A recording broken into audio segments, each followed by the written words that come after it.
I have come to the conclusion that one useless man is called a disgrace, that two are called a law firm, and that three or more become a Congress. And by God, I have had this Congress. For 10 years, King George and his Parliament have gold-collared and diddled these colonies with their illegal taxes. Stamp Acts, Townsend Acts, Sugar Acts, Tea Acts. And when we dared stand up to them like men, they stopped our trade, seized our ships, blockaded our ports, burned our towns, and spilled our blood. And still, this Congress won't grant any of my proposals on independence even so much as the courtesy of open debate.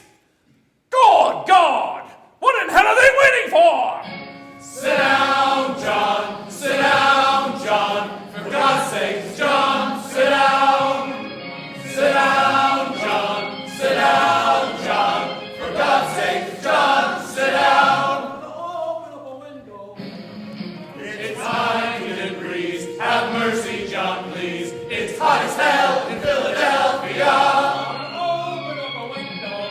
I say vote yes, vote for independency. Open up a window. I say vote yes. Sit down, John. Vote for independency. Open up a window. No. Too many flies, but it's hot as hell in Philadelphia. Open up a window. Can we compromise here? Vote yes. No, too many flies here. Vote yes. For God's sake, John, sit down. Good God, consider yourselves fortunate that you have John Adams to abuse, for no sane man would tolerate it. John, we're a war. We've heard this before. For God's sake, John, sit down. I say vote yes. No. Vote yes. No. Vote for independency. Open up a window. I say vote yes. Sit down, John. Vote for independency. Will someone shut that man up? Never! Never! Dear God! For one solid year they've been sitting there. For 1 year doing nothing.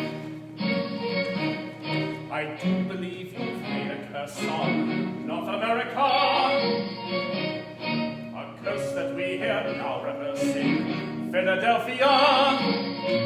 A second flood, simple famine, plagues of locusts everywhere, or a cataclysmic earthquake I'd accept with some despair. But no, you sent us Congress. Good God, sir, was that fair? I say this with humility. Philadelphia, where your responsibility. Philadelphia, if you don't want to see us hanging on some far-off British hill, if you want the voice of independency forever still, then God, sir, get thee to it, for Congress never will. You see, we piddle, twiddle, and resolve, not one damn thing to be solved. Piddle, twiddle, and resolve. Nothing's ever solved in foul, fetid, fuming, foggy, filthy Philadelphia. Open up a window. Oh, shut up.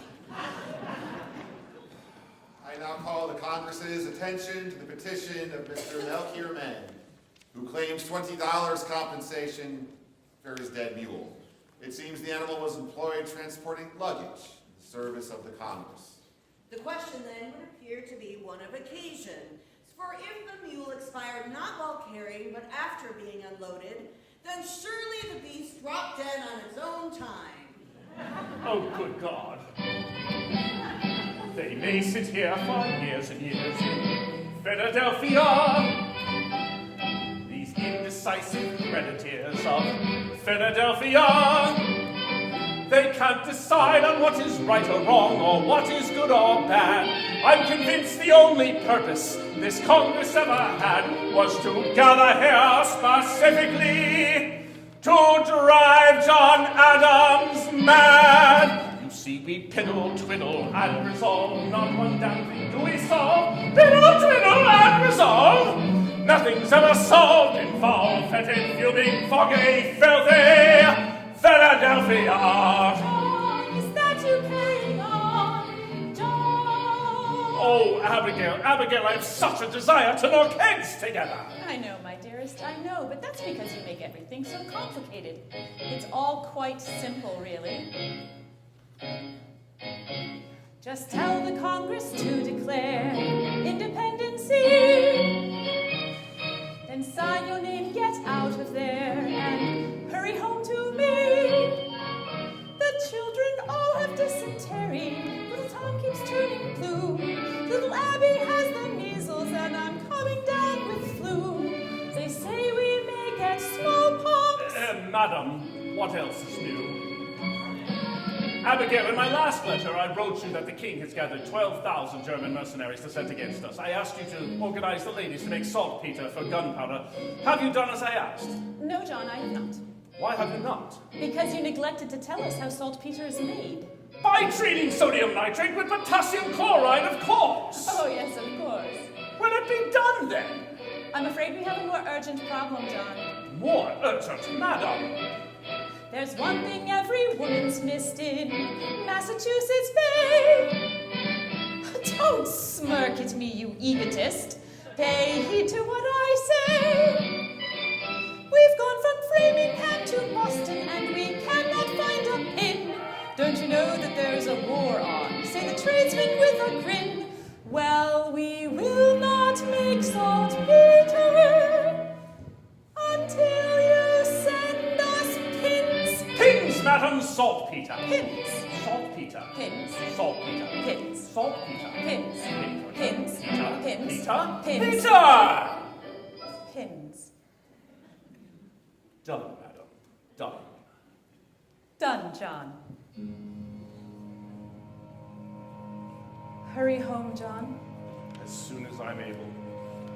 Don't stop writing. It's all I have. Every day, my dearest friend. Till then. Till then, I am as I ever was and ever shall be.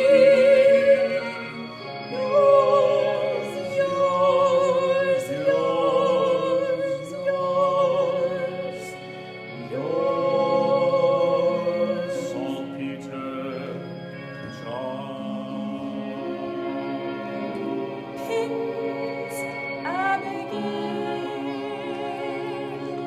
For God's sake, John, sit down.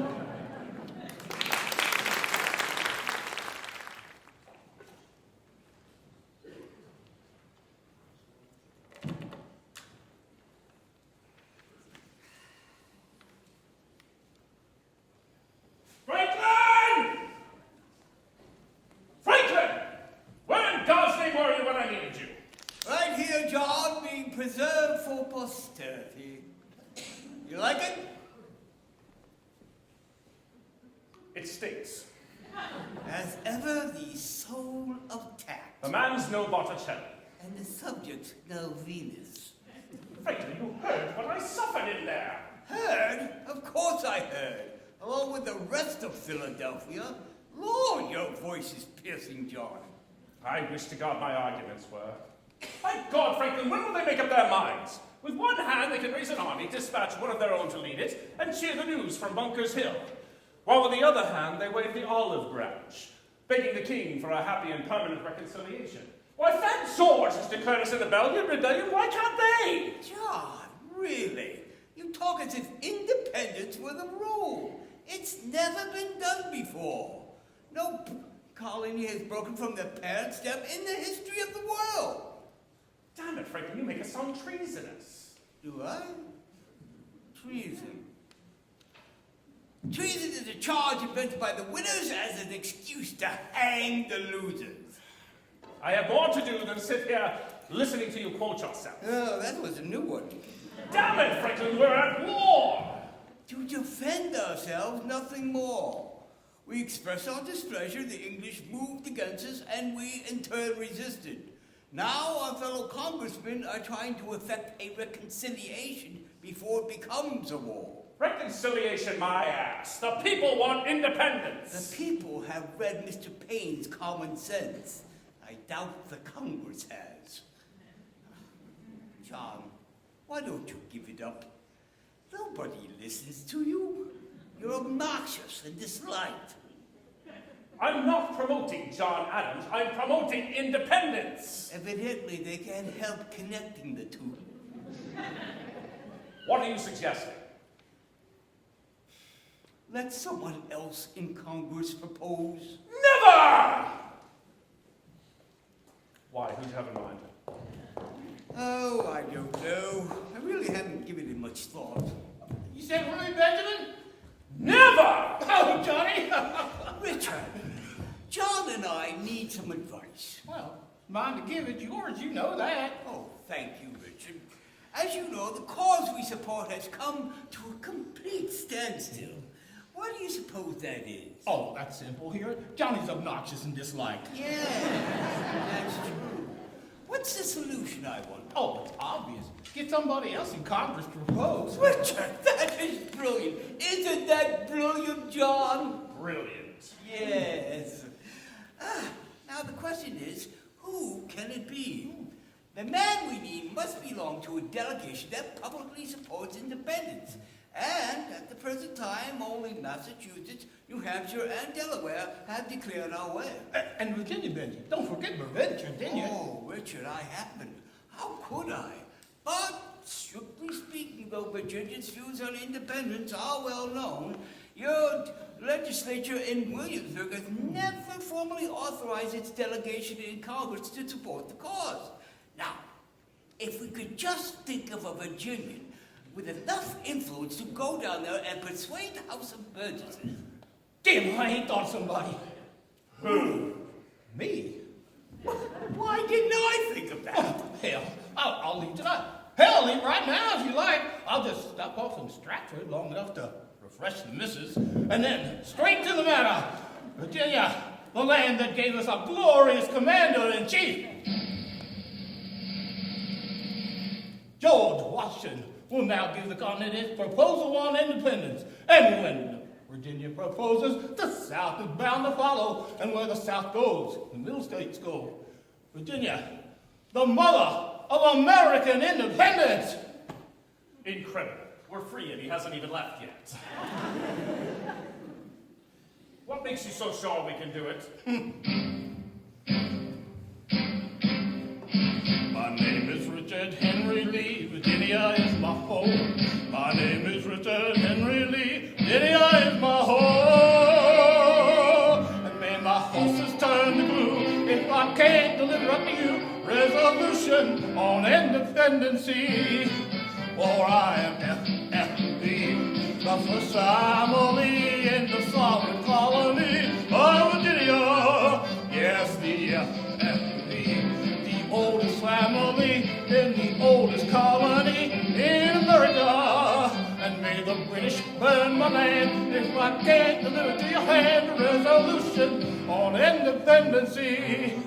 You see, there's here a Lee, there a Lee, everywhere a Lee, a Lee. Social, Lee, political, Lee, financial, Lee, natural, Lee, internal, Lee, external, Lee, fraternal, Lee, eternal. Lee, FFD, the first family in the sovereign colony of Virginia. And may my wife refuse my bed if I can't deliver, as I said, a resolution on independency. Spoken modestly, God help us. Oh, he will, Johnny, he will. They say that God in heaven is everybody's God. Amen. If the God in heaven is everybody's God. But I tell you, John, pride, God leaves a little on the side of the leaves of old Virginia. It's eerily, everywhere a Lee, eerily, verily, everywhere a Lee. Look at Arthur Lee, Bobby Lee, and General Lighthouse Harry Lee, Jesse Lee, Willie Lee, And Richard H. That's me. The blood stopped running blue if I can't deliver up to you a resolution on independency. Verily, verily, come on, boys, join in with me.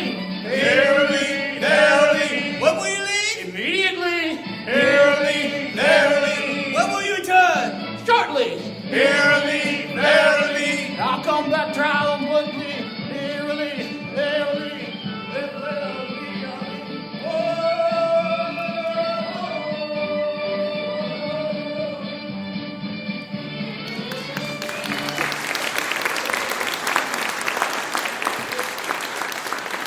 That was the most revolting display I ever witnessed. They're a warm-blooded people, Virginians. Not him, Franklin, you. You and your infernal obsession with deviousness. If you'd asked him straight, he would have left half an hour ago. Oh, cheer up, John. Our cause is once again riding high, straight up in the saddle and in full gallop for Virginia. And our women are serene, full-bosomed. Bosom. Full-bosomed, Benji, and everyone's a queen. While they're leads, damn it, leads of old Virginia. You see, there's here, there. Come on, guys, get lively. Verily, verily, everywhere are we, verily, verily, everywhere are we, verily, verily, everywhere are we.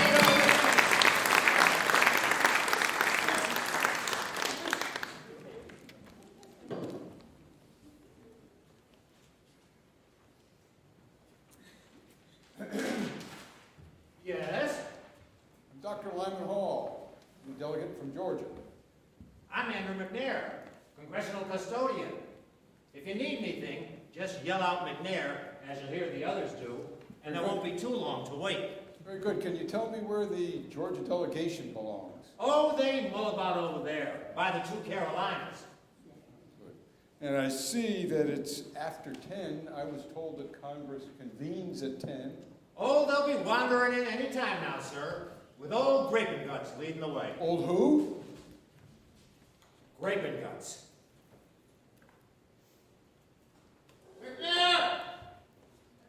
See what I mean? Mr. Hopkins, a mug of rum.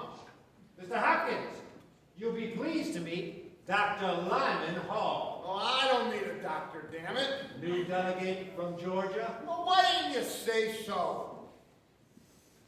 I'm Stephen Hopkins, old delegate from Rhode Island. 2 mugs of rum. I fear it's a little early in the day, sir. Nonsense. It's a medicinal fact that rum gets a man's heart started in the morning. I'm surprised you didn't know it. And speaking as the oldest member of Congress, Ben Franklin. rum! Tell me, Dr. Hall, where does Georgia stand on the question of independence? They stand with South Carolina, of course. Good morning, Nettie. Shake hands with Dr. Lyman Hall, Georgia. This here is Edward Rutledge, from whatever Carolina he says he's from. God knows I can't keep him straight. A pleasure, Dr. Hall. Your servant, sir. Well, you met the long and the short of it. Nettie here is only 26 years old. He's the youngest man in Congress. Excepting for Ben Franklin. McNair! Yo, rum! Well, where you should go for it, man? Jamaica? So tell me, where does Georgia stand on the question of independence at the present time, Dr. Hall? Well, I'm here without directions. I'm able to vote my own personal convictions. And they are... Personal? Dr. Hall, the Deep South speaks with one voice. It is traditional. What is more, it is historical. It entered Delaware, triumpta in uno. Speak plain, Rutledge. You know perfectly well. I can't follow none of your damn French. Latin, Colonel McKean, my tribute to the eternal peace and harmony of the Delaware delegation. What are you saying, man? You know perfectly well that the ride in your eye can stand a little snot. Gentlemen, may I present Dr. Lyman Hall of Georgia, Caesar Rodney, Colonel Thomas McKean, and George Reed. Your servant. Where do you stand on independence, sir? Well, it would seem with South Carolina. doctor, in your excellent company, Tell me, sir, would you be a doctor of medicine or theology? Actually, both, Mr. Rodney. How can I be of service? Well, as the physician first, then we shall see about the other. I shall call at your convenience, sir. I trust, Caesar, that when you're through converting this poor fellow to independency, that you let the opposition have a fair crack at him. You're too late, John. Once I get him, they're got. Dr. Lyman Hall of Georgia, Mr. John Dickinson of Pennsylvania. An honor, sir. A pleasure. Oh, Judge Wilson, forgive me, but how can anyone see you if you insist on standing in Mr. Dickinson's shadow? James Wilson, also of Pennsylvania. Your servant, sir. Sir. Out of my way, please! Good morning, all! Good Lord, you have the honor to be Dr. Franklin? Yes, I have that honor. Unfortunately, the gout accompanies that honor. Living a little too high again, eh, Pappy? Oh, Stephen, I only wish that King George felt like my big toe all over. McNair, fetch me a pillow and 2 mugs of rum. All right, Franklin, where's that idiot Lee? Has he returned yet? I don't see him. Softly, John, your voice is hurting my foot. One more day, Franklin. That's how long I'll remain silent and not a minute longer. That strutting popinjay was so damn sure of himself, he's had time to bring back a dozen proposals by now. Tell me, James, how do you explain this strange, monumental quietude that Congress has been treated to these past 30 days? Has the ill wind of independency finally blown itself out? If you ask I must me, confess that a month free of New England noise is more therapeutic than a month in the country. Wouldn't you agree, James? well, Mr. Adams, pray look for your voice, sir. It cannot be far. And God knows we could use the entertainment in this Congress.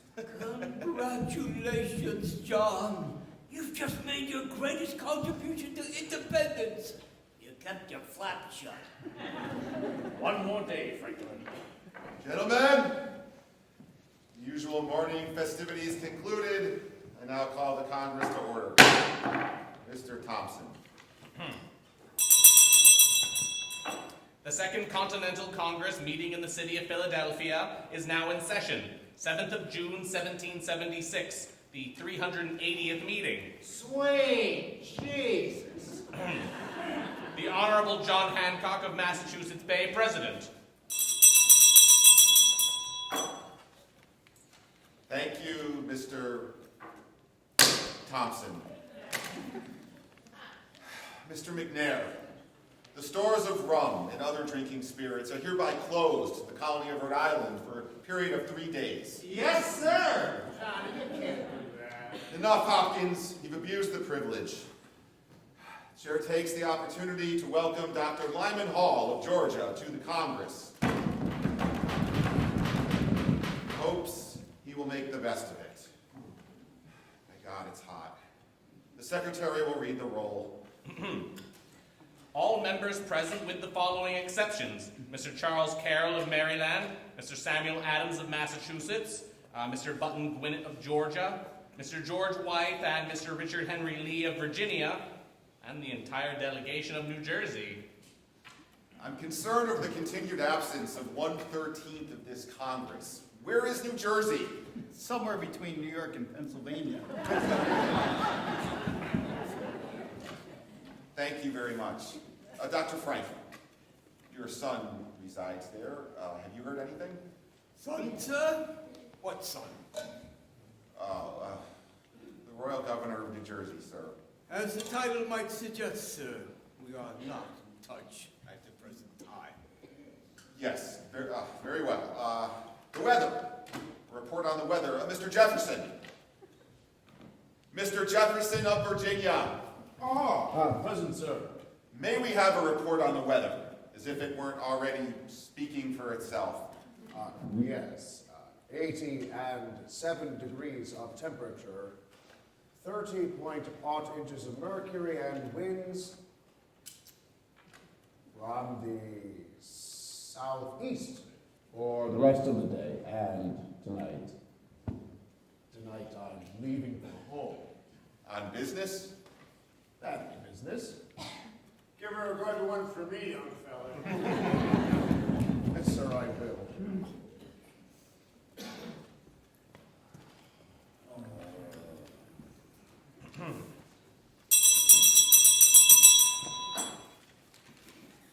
From the Commander, Army of the United Colonies in New York, dispatch number 1137. Sweet Jesus!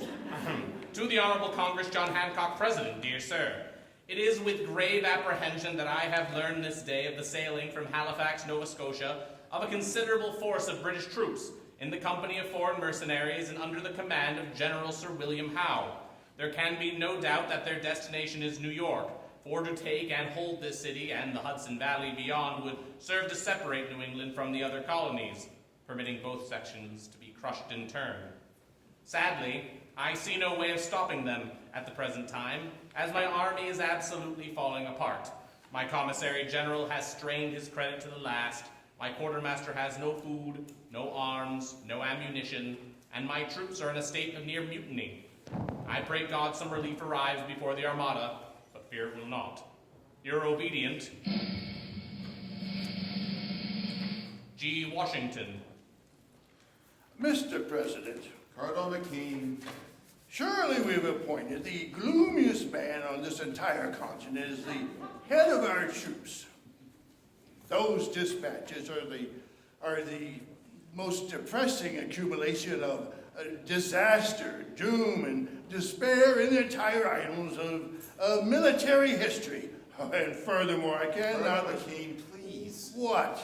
It's too hot. Aye, first it was the flies, now it's too hot.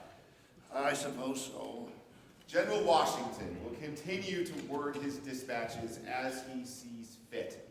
And I'm sure we all pray he finds happier thoughts to convey in the future. Mr. Thompson, are there any resolutions? Resolutions. Dr. Josiah Bartlett of New Hampshire. Yes, resolve that for the duration of the present hostilities, the Congress discourage every type of extravagance and dissipation, elaborate funerals, and other expensive diversions, especially all horse racing. Hey! Come on. Benjamin! I'm back! Johnny, I'm back! Lee isn't done! Sticky boy! First things first. Tom, where's Tom? Oh, Tom. Your little wife wants to know. What? When he's coming home. Never mind that. Is it done? Is it done? Why, certainly. Mr. President, I have returned from Virginia with the following resolution. Resolved that these United Colonies are, and a right ought to be, free and independent states, and are absolved of all allegiance to the British Crown, and any political connection between them and the state of Great Britain is, and it ought to be, totally dissolved. Mr. President, I second the proposal. The resolution has been proposed and seconded. The chair will now entertain debate. Mr. President, Pennsylvania moves that as always, that the question of independency be postponed indefinitely. I second the motion. Judge Wilson, in your eagerness to be loved, you seem to have forgotten that Pennsylvania cannot second its own motions. Mr. President, there were seconds. You would, you little weasel. The motion to postpone has been moved and seconded. Mr. Thompson. On the motion to postpone indefinitely the resolution of independency, or proceed with the debate, all those in favor of debate say yea, all those for postponement say nay. New Hampshire. New Hampshire favors debate and votes yea. New Hampshire says yea. Massachusetts. Massachusetts, having faced the tyranny of the king. Oh, Yes, I said tyranny. Massachusetts now and for all time says yea. Massachusetts says yea. Rhode Island. Where's Mr. Hopkins? Where's Rhode Island? Rhode Island is not visited the necessary. After what Rhode Island's consumed, I can't say I'm surprised. We'll come back to him, Mr. Thompson. Rhode Island passes. Connecticut. While Connecticut has, until now, been against the proposal, our legislature has informed me that if it is introduced by any colony outside of New England, Connecticut can no longer withhold its support. Connecticut says yay. Well, Connecticut says yay. New York. Mr. Secretary, New York abstains. Courteously. New York abstains. Courteously. New Jersey. Absent, Mr. Secretary. Oh, yes, New Jersey is absent. Pennsylvania. Pennsylvania, for the 24th time, says nay. Pennsylvania says nay. Delaware. Delaware, as ever for independence, says yay. Delaware says yay. Maryland. While Maryland would welcome independence, it doesn't think it could win. Maryland says nay. Maryland says nay. Virginia. Virginia, the first colony, says yay! Virginia says yay. North Carolina. North Carolina respectfully yields to South Carolina. South Carolina. Mr. President, while South Carolina has never seriously considered the question of independence when a gentleman proposes it, attention must be paid.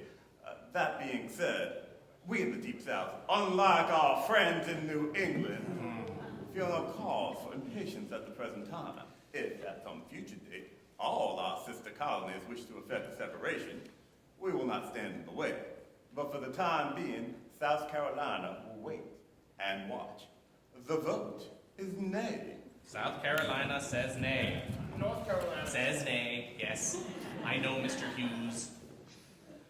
Georgia. Mr. Secretary, Georgia appears to be split right down the middle on this issue. People are against it, and I'm for it. I'm afraid that I'm uncertain whether representing the people means to rely upon their judgment or my own. So in fairness, until I figure that out, I will vote a little to the side on this, as the people would wish. Georgia says nay. Georgia says nay. Rhode Island, second call. I'm coming. Hold these damn horses. We're waiting on you, Mr. Hopkins. Well, it won't kill you. You think Congress would have its own pisser.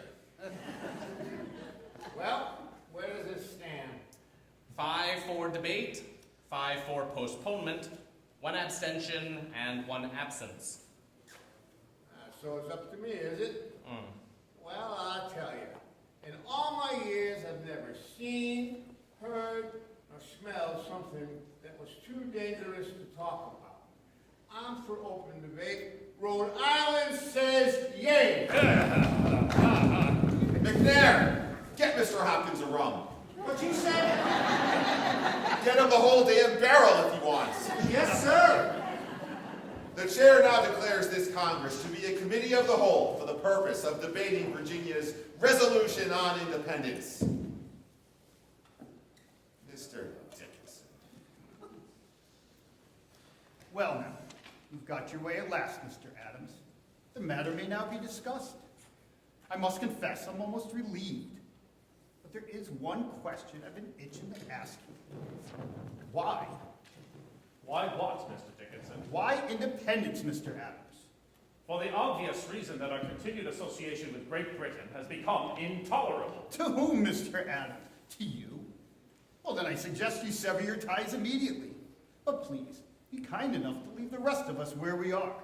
Personally, I have no objection to being part of the greatest empire on earth, to enjoying its protection and sharing its benefits. Benefits? What benefits? Crippling taxes, cruel repressions, abolished rights? Is that all England means to you, sir? Is that all the pride and affection you can muster for the country that bore you? For the noblest, most civilized nation on the face of this planet? Tell me, sir, will you have us forsake Hastings and Magna Carta, Strongbow and Lionheart, Drake and Marlborough, Tudors, Stuarts and Plantagenets? And for what, sir? Tell me for what? For you? Some men are patriots, like General Washington. and some are anarchists, like Mr. Payne, and some even internationalists, like Dr. Franklin.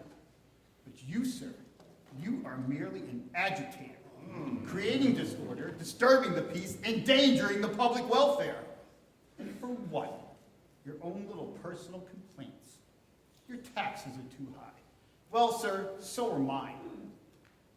Come, Mr. Adams. You must realize,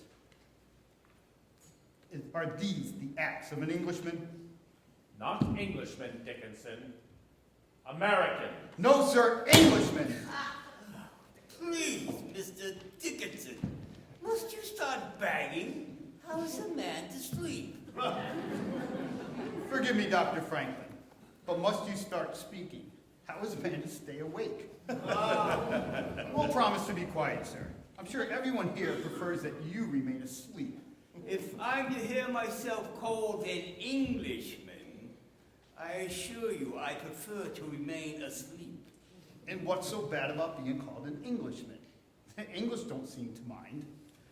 Nor would I, had I the full rights of an Englishman.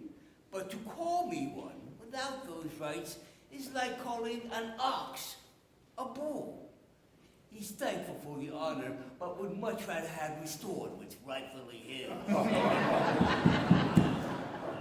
So when did you first notice they were missing, sir? Fortunately, Dr. Franklin, the people of these colonies maintain a higher regard for their mother country. The people? Higher certainly than she feels for them. Never was such a valuable possession so stupidly and recklessly managed as this entire continent by the British Crown. Our industry discouraged, our resources pillaged, and worst of all, our very character stifled. We've spawned the new race here.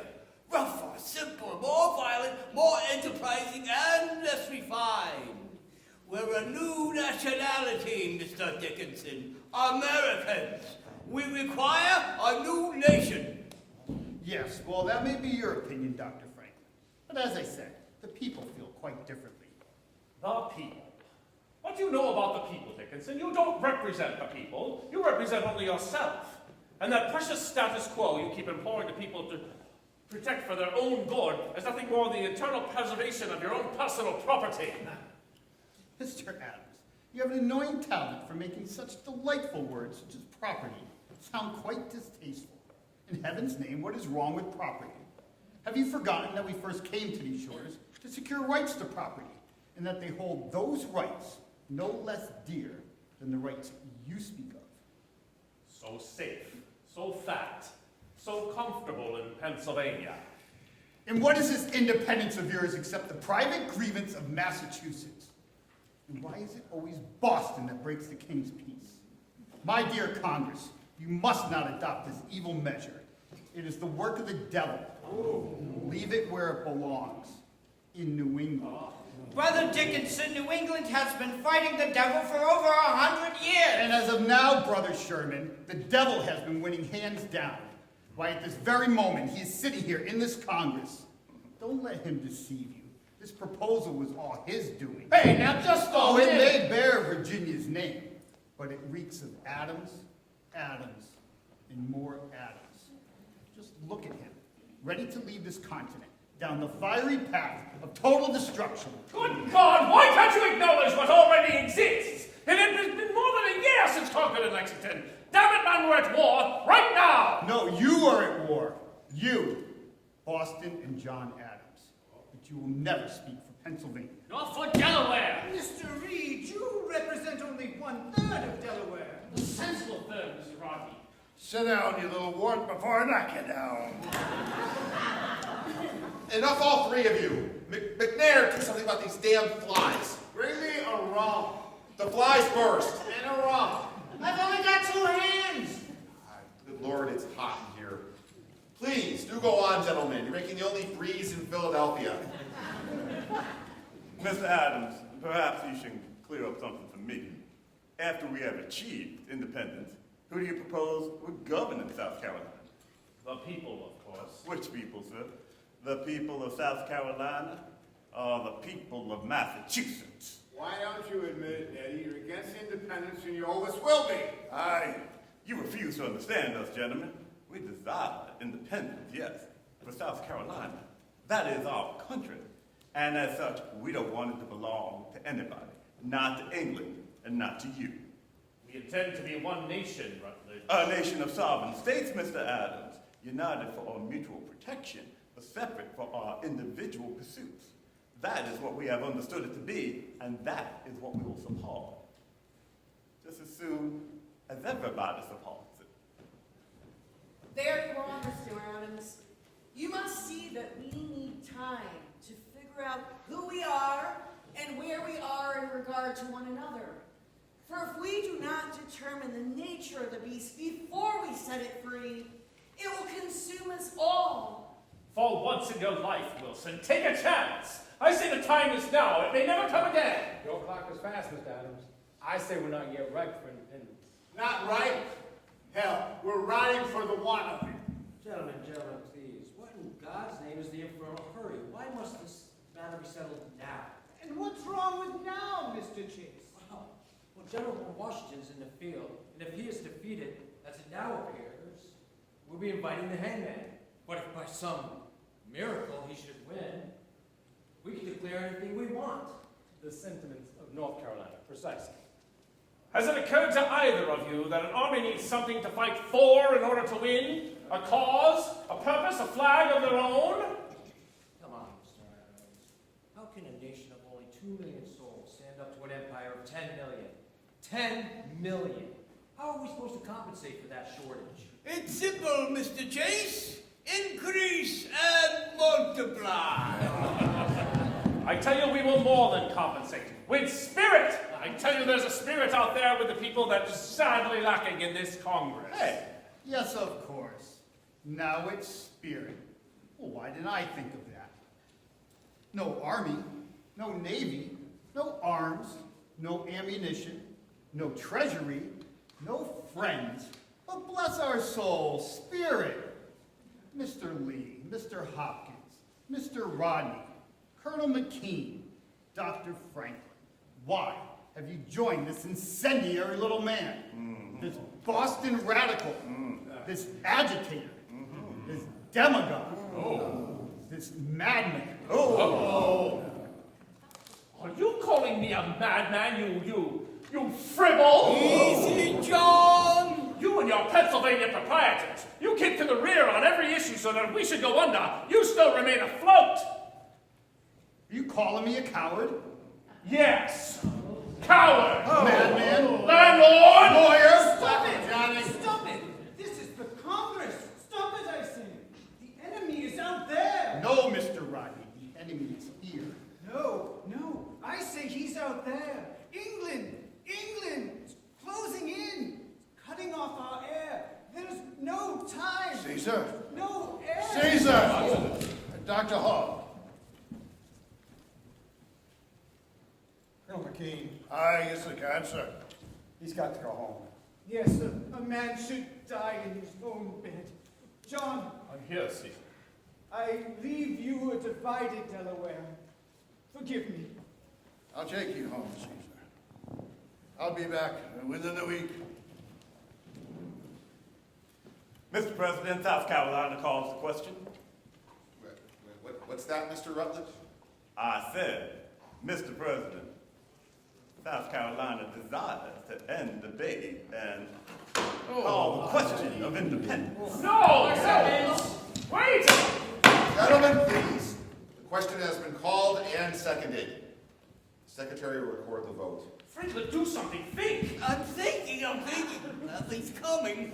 All those in favor of the resolution on independence as proposed by the colony of Virginia signify by saying... Mrs. Secretary, would you read the resolution again? I forgot it. Oh, come now. Let's see. Resolve that these united colonies are, and of a right ought to be, free and independent. I beg your pardon. Oh, I'm the Reverend John Witherspoon, new delegate from New Jersey. Dr. Franklin, I regret to be the bearer of unhappy tidings, but your son, the royal governor of New Jersey, is taken prisoner and is transported under guard to the colony of Connecticut for safekeeping. Is he unharmed, sir? When last I heard, yes, sir, he was. Well, why the long face? I hear Connecticut is an excellent location. And tell me, why they arrest a little bastard?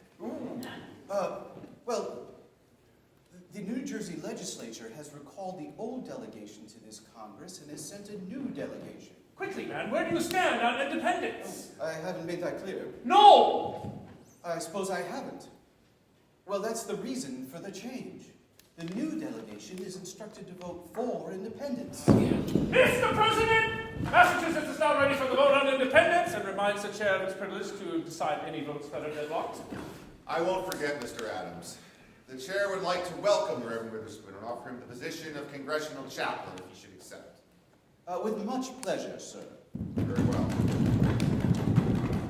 We will now proceed with the vote on independence. Mr. Thompson. All in favor of the resolution on independence as proposed by the colony of Virginia signify by saying... Mr. President, Pennsylvania moves that any vote in favor of independency must be unanimous. Yes. I second the motion. Judge Wilson! Oh my God. Your seconds. No votes ever had to be unanimous, Dickinson, and you know it. Yes, but this one must be. On what ground? That no colony is torn from its mother country without its own consent. Hear, hear. But it'll never be unanimous, damn it. If you say so, Mr. Adams. It has been moved and seconded that the vote on independence must be unanimous in order to carry. All those in favor signify by a show of hands and saying yea.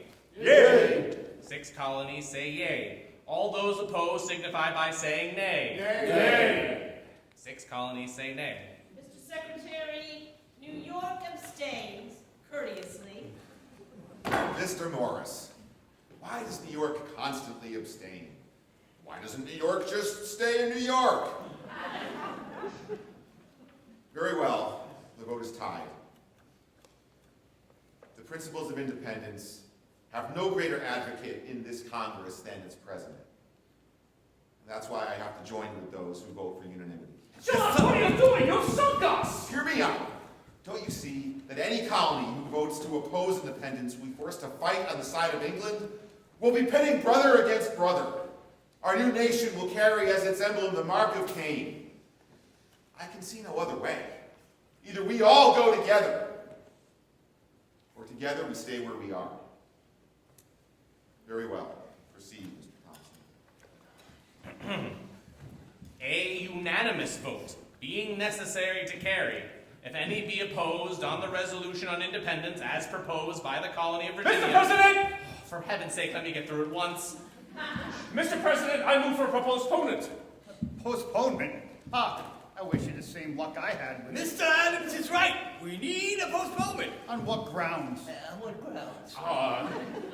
Mr. President, how can this Congress vote on independence without some sort of a declaration defining it? What sort of declaration? Oh, well, I don't know, a declaration stating our means for the separation and our goals, our aims, and so forth and so on, etc., etc. Ditto, ditto. Ditto, ditto. We know those, don't we? Well, yes, of course, we know them, but what about the rest of the world? And certainly we require the aid of a powerful nation such as France or Spain, and such a document would be concurrent with European delegacy. Come now, Mr. Adams, you'll have to do better than that. Answer me straight. What would be its purpose?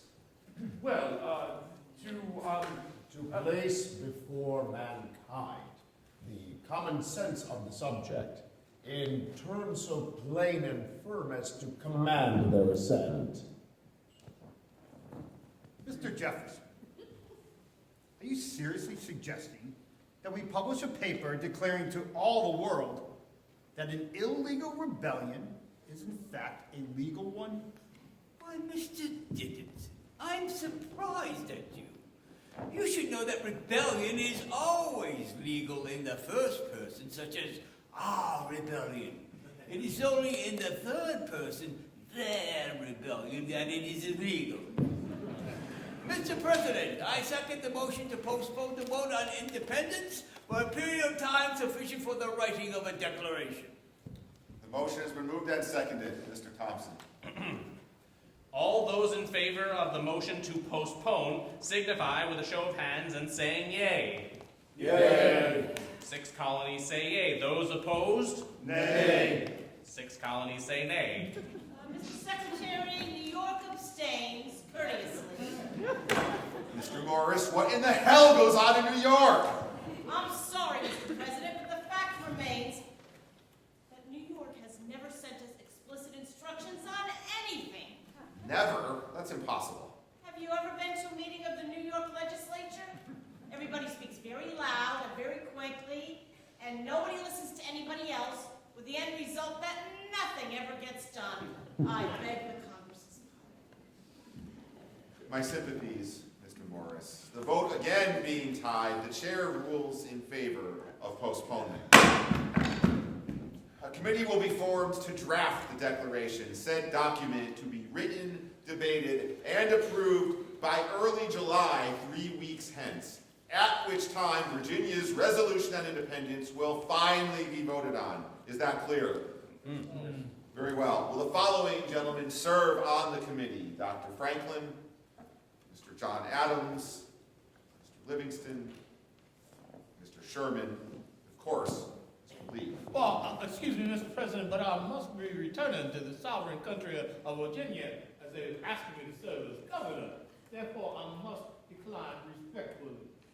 Very well, you're excused, Mr. Lee. I suppose we can leave it a four-man Just a minute, Mr. President. This business needs a Virginian. Therefore, I would propose a replacement, Mr. Thomas Jefferson. Mr. Adams, no. Very well, Mr. Adams. Mr. Jefferson will serve. No, to I adjourn. I second. To see my body. Dead. Any objections? I have objections, lots of objections. Adjourned.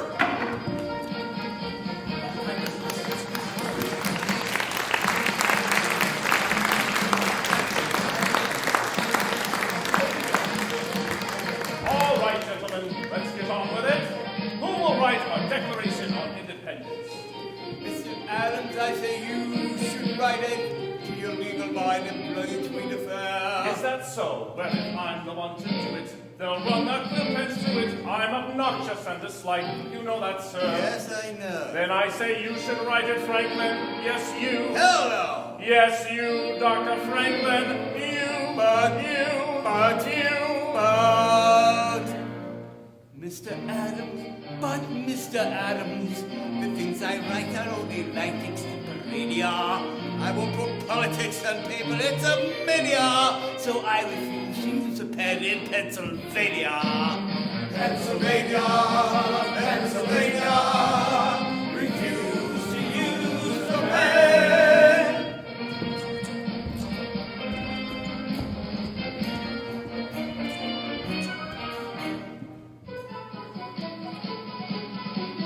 Mr. Sherman, I say you should write it. You are never controversial, as it were. That is true. Whereas if I'm the one to do it, they'll run their quill-pens through it. I'm obnoxious and disliked, you know that, sir. Yes, I do. Then I say you should write it, Roger. Yes, you. Good heavens, no! Yes, you, Roger Sherman. You. But, Mr. Adams, I cannot write with any style of proper etiquette. I cannot tell a preposition from a predicate. I am just a simple cobbler from Connecticut.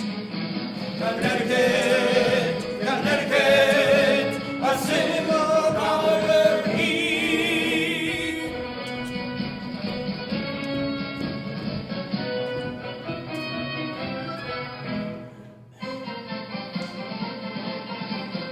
Mr. Livingston, maybe you should write it.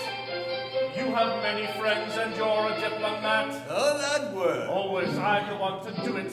They'll run their quill-pens through it. He's obnoxious and disliked, did you know that? I hadn't heard. Then I say you should write it, Robert. Yes, you. Not me, Johnny. Yes, you, Robert Livingston. You.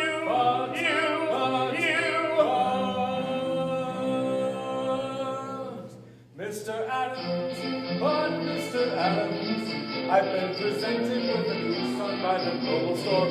So I am going home to celebrate and pop the cork with all the Livingstons together back in old New York. New York, New York, Livingston's going pop the cork. Mr. Jefferson. Mr. Adams, leave me alone! Mr. Jefferson. Mr. Adams, I beg you, I have seen And we solemnly declare that we will with one mind defend our liberties, being of one mind, to lift thy free men, brother and slaves, Thomas Jefferson, on the necessity of taking up on 1775. Magnificent! Why, you write 10 times better than any man in Congress, including me. Why, for a man of only 33 years, you possess a happy talent for composition and a remarkable felicity of expression. Now, will you be a patriot or a lover? A lover. No! But I burn Mr. A. So do I, Mr. J. You? You do? Who'd have thought it?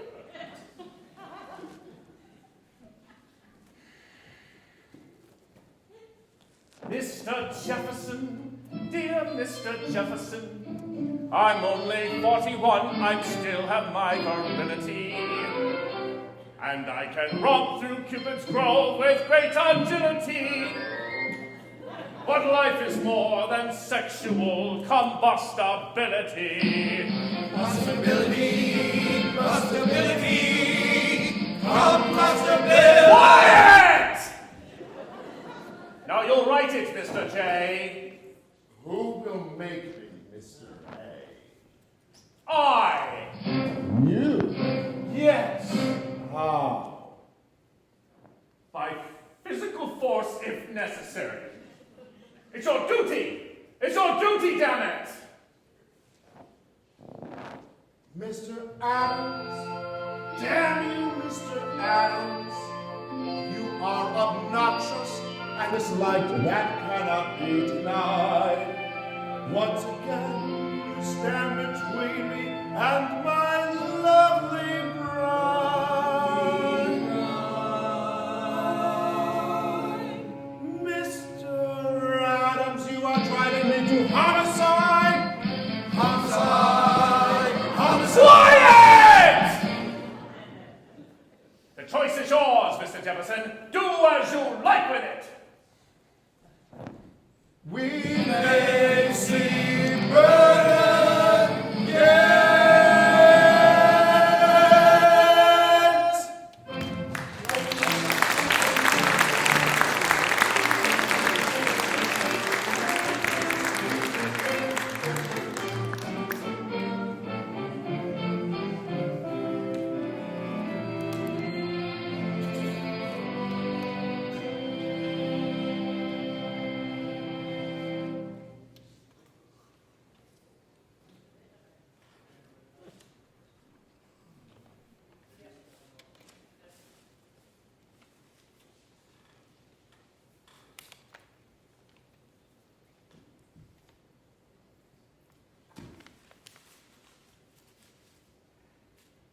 Damn the man.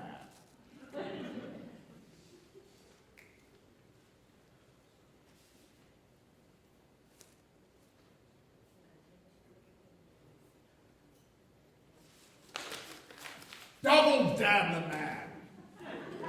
Jefferson! Jefferson, are you finished, man?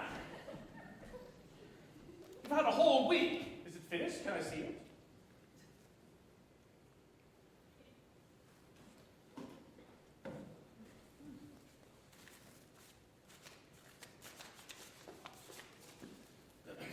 There comes a time in the lives of men when it becomes necessary to advance beyond the... This is terrible. Where's the rest of it? Good God! A whole week! The entire Earth was created in a week. Someday you must tell me how you did it. Disgusting. Look at him, Franklin, Virginia's most famous lover. Virginia abstains. Cheer up, Jefferson. Get out of the dumps. It'll turn off, all right? I promise you. Now get back to work. Franklin, tell him to get back to work. He's sleeping.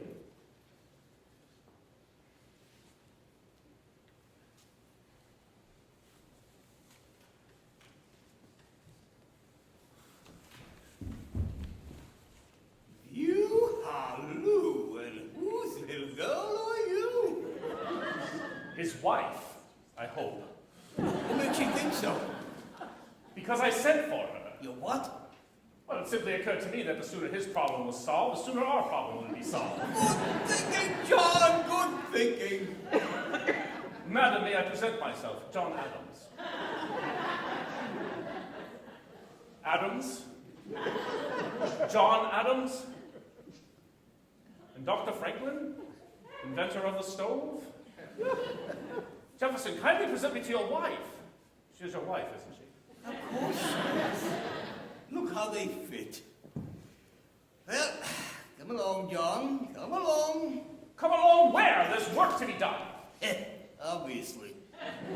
Good God! You mean that they're going to, in the middle of the afternoon? Not everyone's from Boston, John. Well, good night, John. I haven't eaten, Franklin. Not yet, but... I hear the turkey's fresh from the race. I have a rendezvous, John. I'd ask you wrong, but talking makes her nervous.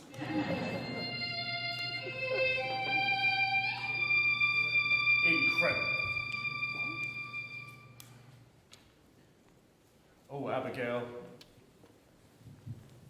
I'm very lonely, Abigail. Are you, John? Well then, as long as you were sending for wives, why didn't you send for your own? Don't be unreasonable, Abigail. Oh, now I'm unreasonable. You must add that to your list. List? The catalogue of my faults you included in your last letter. They were fondly intended, madam. That I play at cards badly. A compliment. That my posture's crooked. An endearment. That I read, write, and think too much. An irony. That I'm pigeon-toed? Ah, well, I'm afraid you have me there, Patty. You are pigeon-toed. Come to Philadelphia, please come. Thank you, John. I do want to, but you know it's not possible. The children have the measles. So you wrote to Tom and little Abby. Only now it's Quincy and Charles. And it appears the farm in Braintree's failing, John. The chickens and geese have died, and the apples never survived the late frost. How do you suppose she managed to get away? Winters are softer in Virginia, madam. And their women, John? Fit for Virginians, madam, but pale, puny things beside New England. Oh, John, I thank you for that. How goes it with you, Abigail? Not well, John, not at all well. I live like a nun in a cloister, solitary celibate. I hate it. And you, John? I live like a monk in an abbey. Ditto, ditto. I hate it. Write to me with sentimental effusion. Let me revel in romantic illusion. Do you still smell of vanilla and spring air? And is my favorite lover's pillow still firm and fair? What was there, John? Still is there, John. Come soon as you can to my cloister. I've forgotten the feel of your hand. Soon, madam, we shall walk in Cupid's grove together, and we'll fondly survey that promised land. Till then, I am as I ever was, and ever shall be. Yours, yours.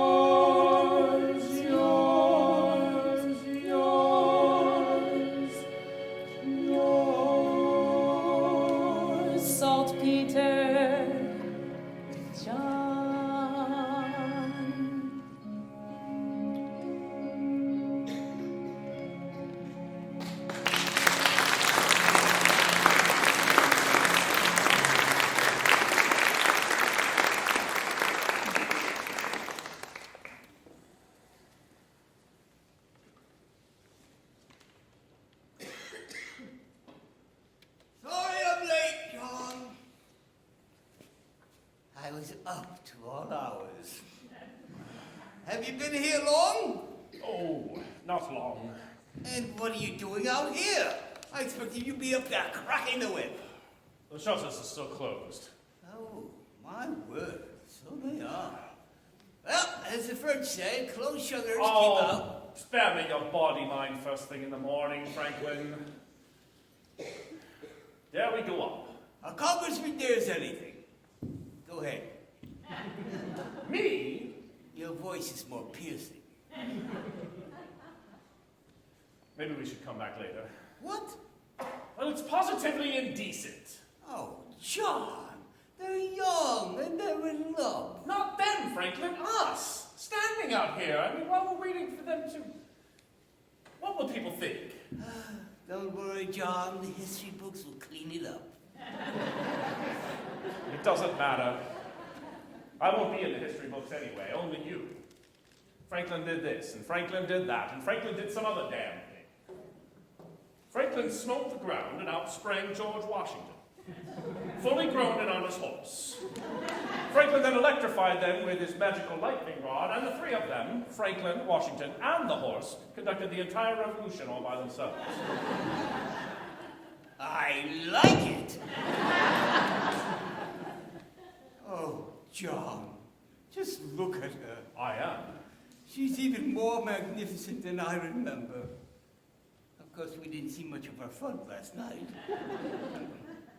Good morrow, madam. Is it the habit in Philadelphia for strangers to shout at ladies from the street? Oh, not at all, madam, but we're not strangers. And for men of your age, it's not only unseemly, it's unsightly. Excuse me, madam, but we met last evening. I spoke to no one last evening. Indeed you did not, but nevertheless we presented ourselves. This is Mr. John Adams, and I am Dr. Franklin. Inventor of the stove? Oh, please, I know your names very well. But you say you presented yourselves? Oh, it is of no matter. Your thoughts were well taken elsewhere. My husband is not up yet. Shall we start over? Please, join us, madam. Of course. No wonder the man couldn't write. Who could think of independence married to her? Now, I beg you to forgive me. It is indeed an honor meeting the greatest two men in America. Certainly the greatest within earshot, anyway. Oh, I am not an idle flatterer, Dr. Franklin. My husband admires you greatly. Then we are doubly flattered, for we very much admire that which your husband admires. Did you sleep well, madam? I mean, did you lie comfortably? Damn it, you know what I mean. Yes, John, we do. Tell us about yourself, madam. We've precious little information. What's your first name? Martha. Ah, Martha. He might have at least have told us that. I'm afraid your husband doesn't say very much. He's the most silent man in Congress. I've never heard him utter 3 sentences together. Not everyone's a talker, John. It's true, you know. Tom is not a talker. Oh, he never speaks his passions. He never speaks his views. I've heard other men speak volumes. The man I love is mute.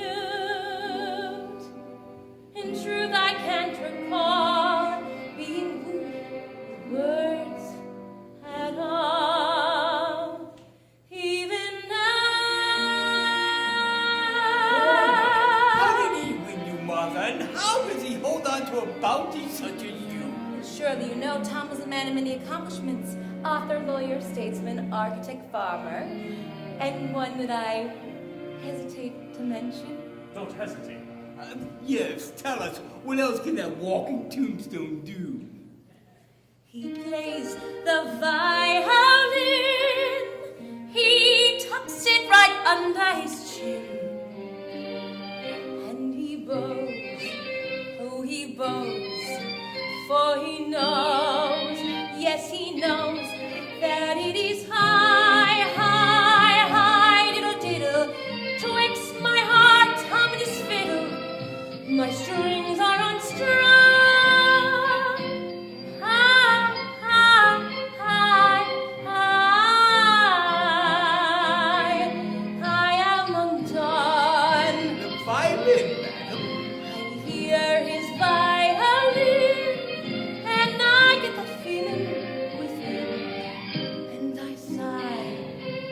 side.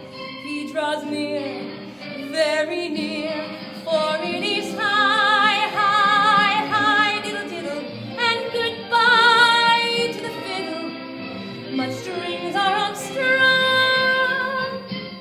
High, high, high, high. I'm always undone. That settles it, John. We're taking up the violin. Very well, madam. You've got us playing the violin. What happens next? Well, next, Mr. Adams. Yes, what does Tom do next? Why, just as you'd expect. We dance. Dance? Incredible. Who's playing the violin? Oh, John, really?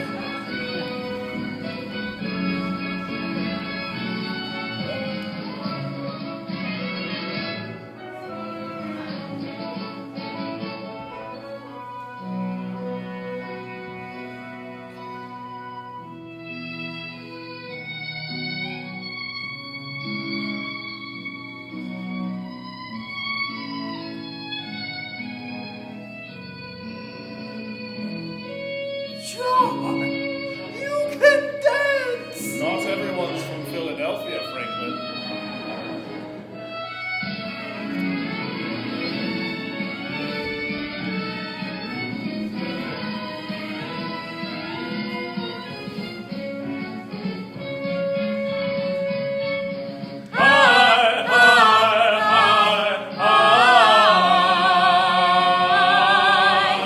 When heaven calls to me, sing me no sad elegy. Say I died, loving bride, loving wife, loving life, for it is high, high, high, diddle, diddle, twixt my heart of this fiddle, and twixt ever will be. High, high, high, high, through eternity. Plays the violin.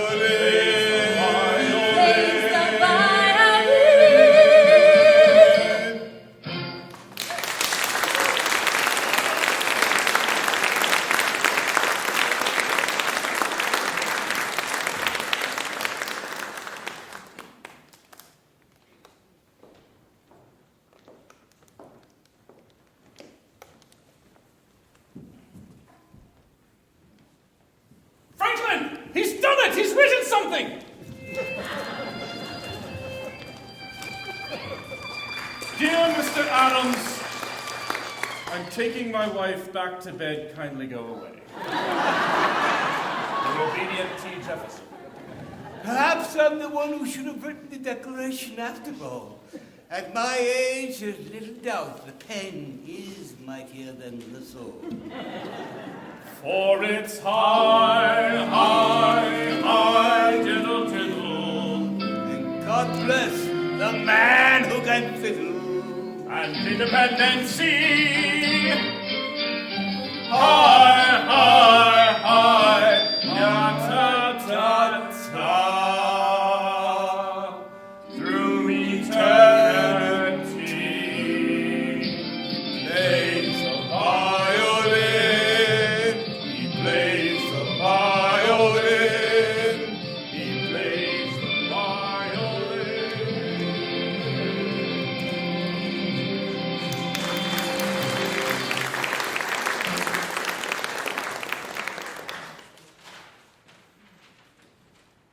And what follows is a complete and up-to-date list of the committees of this Congress sitting, about to sit, or having just sat. A committee formed to investigate a complaint made against the quality of yeast manufactured at Mr. Henry Pendleton's mill, designated as the Yeast Committee. A committee formed to consider the most effective method of dealing with spies, designated as the Spies Committee. A committee formed to think, perhaps to do, but in any case to gather, to meet, to confer, to talk, and perhaps even to resolve that each rifle regiment be allowed at least one drum and one fife attached to each company, designated as the Drum and Fife Committee. Look at it, Doctor! democracy. What Plato called a charming form of government full of variety and disorder. I never knew Plato had been to Philadelphia. McNair, open that damn window.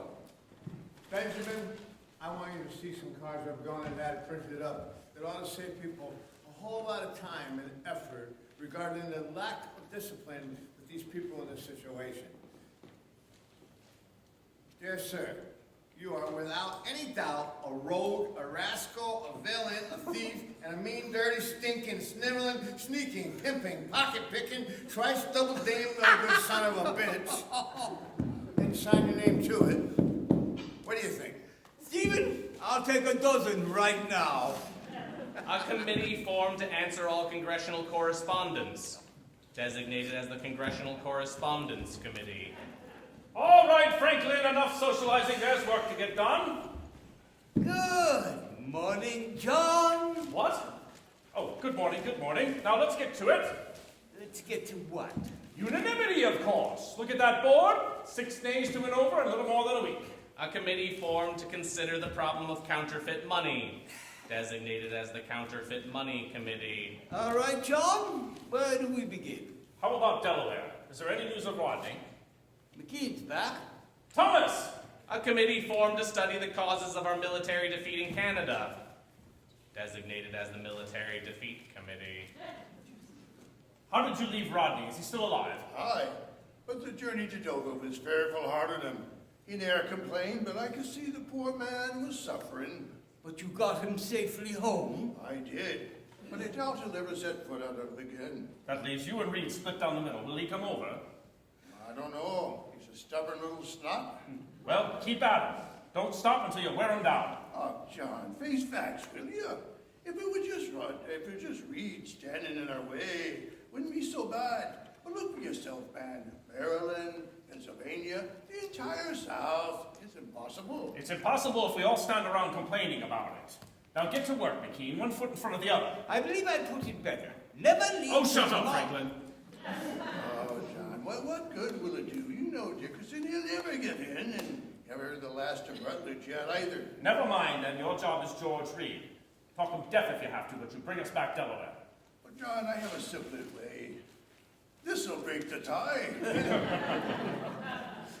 All right, John, who's next? A committee formed to keep secrets, designated as the Secrets Committee. Pennsylvania and Maryland. I suggest you get your own house in order while I take a crack at old Babyface over there. All right, Chase, when are you coming to your senses? Mr. Wilson, it's time to assert yourself. When you were a judge, how the hell did you ever make a decision? The decisions I made were based on legality and precedent. And here there is no legality, and there's certainly no precedent. Because it's a new idea, you clop. We'll be setting our own precedent. No, no, no! Mickey, no! Good God, you know, you come into this world screaming no, and you're determined to leave it the same damn way. The entire Congress is waiting on you, Chase. America is waiting. The whole world is waiting. What is that, kidney? Leave me alone, Adams. If I thought we could win this war, I'd be at the front of your ranks. But you must know it's impossible. You've heard Washington's dispatches. His army's falling apart.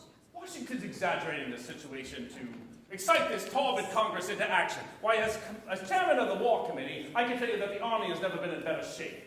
Never have troops been more cheerful. Never have soldiers been more resolute. Never have... Oh, good God. Gentlemen, have your ears. Mr. Thompson has a dispatch.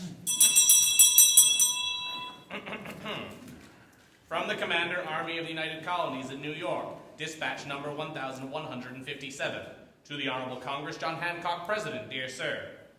It is with the utmost despair that I must report to you the confusion and disorder that reign in every department. The continental soldier is as nothing ever seen in this or any other century. He is a misfit, ignorant of hygiene, destructive, disorderly, and totally disrespectful of rank. Only this last is understandable, as there is an incredible reek of stupidity amongst the officers. The situation is most desperate at the New Jersey training grounds in New Brunswick, where every able-bodied whore in the colonies has assembled. There are constant reports of drunkenness, desertion, foul language, naked bathing in the Raritan River, and an epidemic of the French disease. I have declared the town off limits to all military personnel, with the exception of officers. I beseech the Congress to dispatch the War Committee to this place in the hope of restoring some of the order and discipline we need to survive. Your obedient, G. Washington. That man would depress a hyena. Well, Mr. Adams, you're chair of the War Committee. Do you feel up to a little whoring, drinking, deserting in New Brunswick? There must be some mistake. I have an aunt in New Brunswick. Well, you must tell her to keep up the good work. Come, Mr. Adams. You must see that it is hopeless. Let us recall General Washington and disband the Continental Army before we are overwhelmed. Oh, the English would love that, wouldn't they? Well, why don't you ask them for yourself? They ought to be here any minute. And when they hang you, Mr. Adams, I hope you'll put in a good word for the rest of us. Face facts, Adams. A handful of drunken disorderly recruits against the entire British Army. The world's finest musketmen. How could we win? How could we even hope to survive? Answer me straight, Chase. If you thought we could beat the Redcoats, would Maryland say yay to independence? Well, I suppose. No supposing. Would you or wouldn't you? Very well, Mr. Adams. Yes, we would. Then come with me to New Brunswick and see for yourself. John, are you mad? You heard what Washington said. It's a shambles up there. They're pushing you into it, Johnny. What do you say, Chase? Go ahead, Sam. Sounds lively as hell up there. All right. Why not? And maybe it'll be John Adams who comes to his senses. Mr. President, the War Committee will heed General Washington's request. A party consisting of Mr. Chase, myself, and Dr. Franklin will proceed immediately to New Brunswick. Is that satisfactory to you, Dr. Franklin? Wake up, Franklin! You're going to New Brunswick! Like hell I am. What for? The whoring and the drinking. What did he say? All right, Chase, get to it. Move that ass. Left, right, left, right, left, right. Mr. McNair, all this talk of independency has left a certain foulness in the air. My friends and I would appreciate it if you would open some windows. What about the flies? The windows, Mr. McNair? Open the windows, close the windows, sweet Jesus. Oh, say, do you see what I see? Congress here in sweet serenity. I could cheer. The reason is clear. For the first time in a year, Adams isn't here. And look, a sun is in the sky, a breeze is blowing by, and there's not a single fly. I sing Hosanna, Hosanna, Hosanna, Hosanna, and it's cool. Come ye cool, cool, conservative men, our light may never ever be seen again. We have land, cash in hand, self-command, future planned. Fortunes thrive, society survives, and neatly ordered lives with well-endowed wives. Come sing Hosanna, Hosanna, in our breeding and our manner, we are cool. Come ye cool, cool, considerate set, we'll dance together to the same minuet. To the right, ever to the right, never to the left, forever to the right.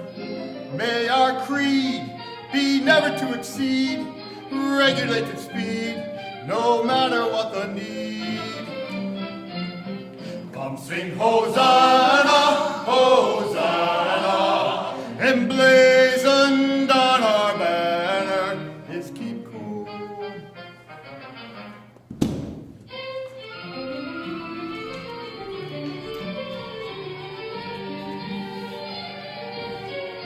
To the right, ever to the right, never to the left, forever to the right. Hands attached, tightly latched, everybody match. I have a new dispatch.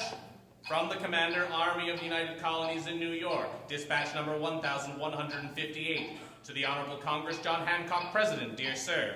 I awoke this morning to find that General Howe has landed 25,000 British regulars and Hessian mercenaries on Staten Island, and that the fleet, under the command of his brother, Admiral Lord Howe, controls not only the Hudson and East Rivers, but New York Harbor, which now looks like all of London afloat. I can no longer in good conscience withhold from the Congress my certainty that the British military object at this time is Philadelphia. Happy should I be if I could see the means of preventing them, but at present I confess I do not. Oh, how I wish I had never seen the Continental Army. I would have done better to retire to the back country and live in a wigwam.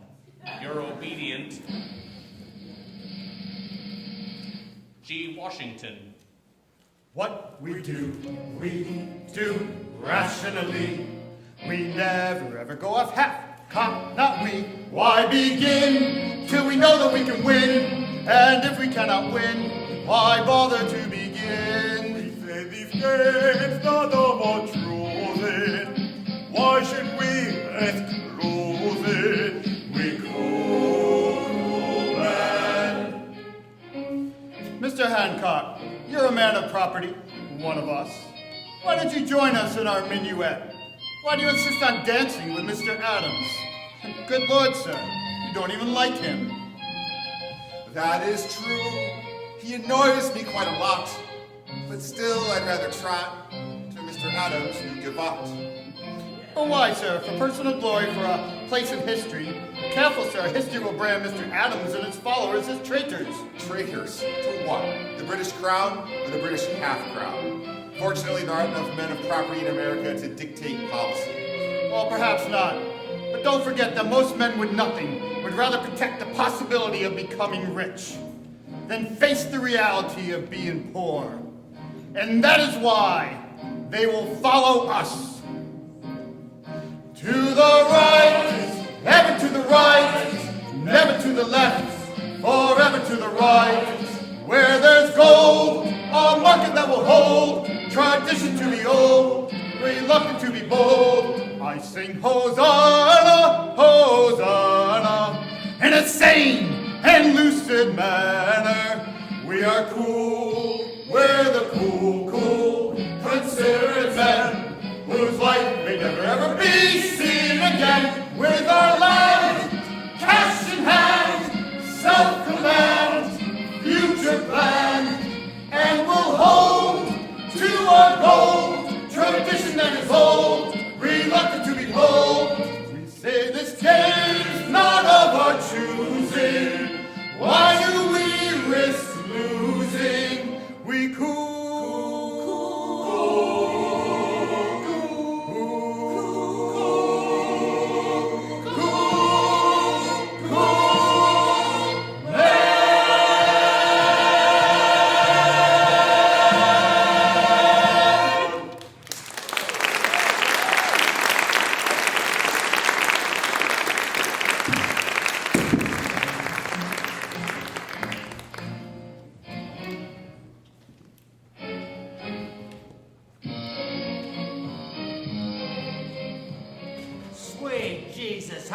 Try and borrow $1 from one of them.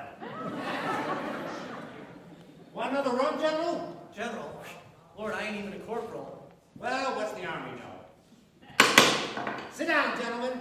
The chair rules it's too damn hot to work. What's it like out there, General? You probably know a lot more than me. In this place? Sweet Jesus, this is the last place to find out what's going on. you talking about? You don't have to join. You're a member of this Congress. What's that got to do with it? Well, you don't see any of them running off getting themselves killed, do you? But they're good for sending other people, I can tell you that. Who sits here? Caesarati, Delaware. Where you from, General? Watertown. Where's that? Massachusetts. Oh, then you belong down in that chair. But be careful. There's something about that chair that makes a man awfully noisy. You've seen any fighting? Sure did. See my two best friends get shot dead on the very same day. Right on the village green it was, too.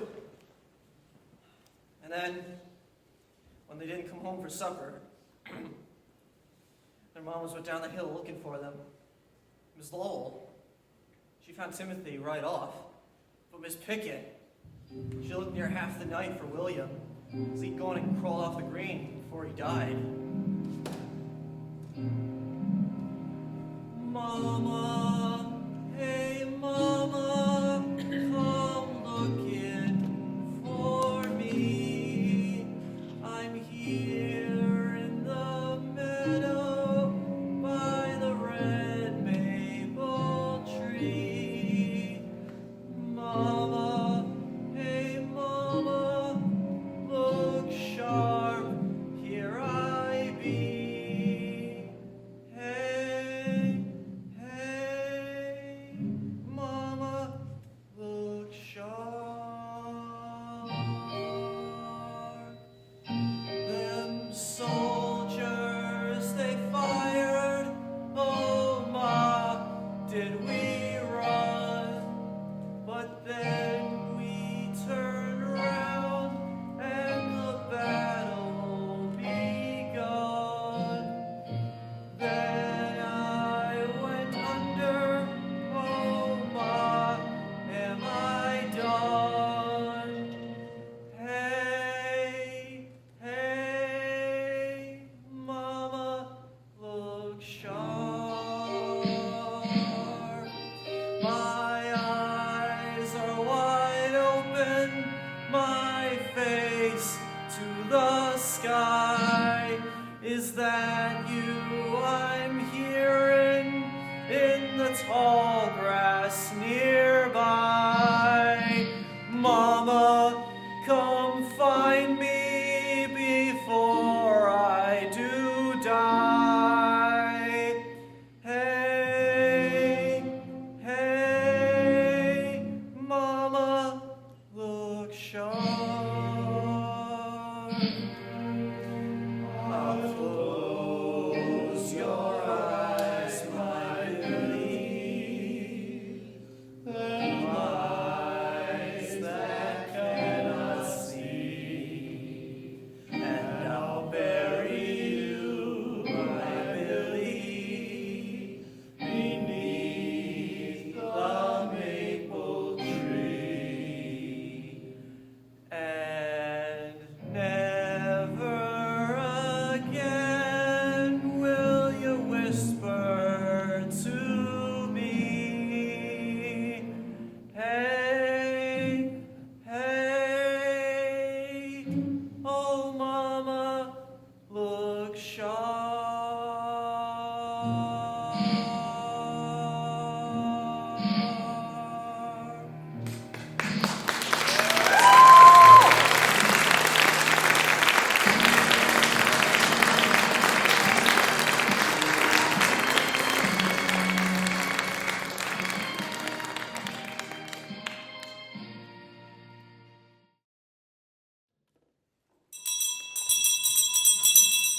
The Secretary will now read the report of the Declaration Committee. Mr. Thompson. A declaration by the representatives of the United States of America in General Congress assembled. When in the course of human events it becomes necessary for one people to dissolve the political bands which have connected them with another, and to assume among the powers of the earth a separate and equal station to which the laws of nature and of nature's God entitle them, a decent respect to the opinions of mankind requires that they should declare the causes which impel them to the separation. We hold these truths to be self-evident, that all men are created equal, that they are endowed by their Creator with certain inalienable rights, Jefferson! Jefferson, we're back! And we've got Maryland! That is, we will, as soon as Chase gets through telling the Maryland Assembly what we saw in New Brunswick. He's in Annapolis right now describing a ragtag collection of provincial militiamen who couldn't train together, march together, or drill together. But when a flock of ducks flew by and they saw their first dinner in 3 full days, Jesus, could they shoot together? It was a slaughter. They're reading the Declaration now. What? How far are they off? To render the military superior to and independent of civil power. To render the military superior to and independent of the civil power. Well, there's nothing to fear. It's a masterpiece. I'm to be congratulated. You? For making him write it. Ah, yes, of course. It's a masterpiece, I say. They will cheer every word, every letter. I wish I felt that way. I believe I can put it better. Now then attend as friend to friend our Declaration Committee. For us I see immortality in Philadelphia City.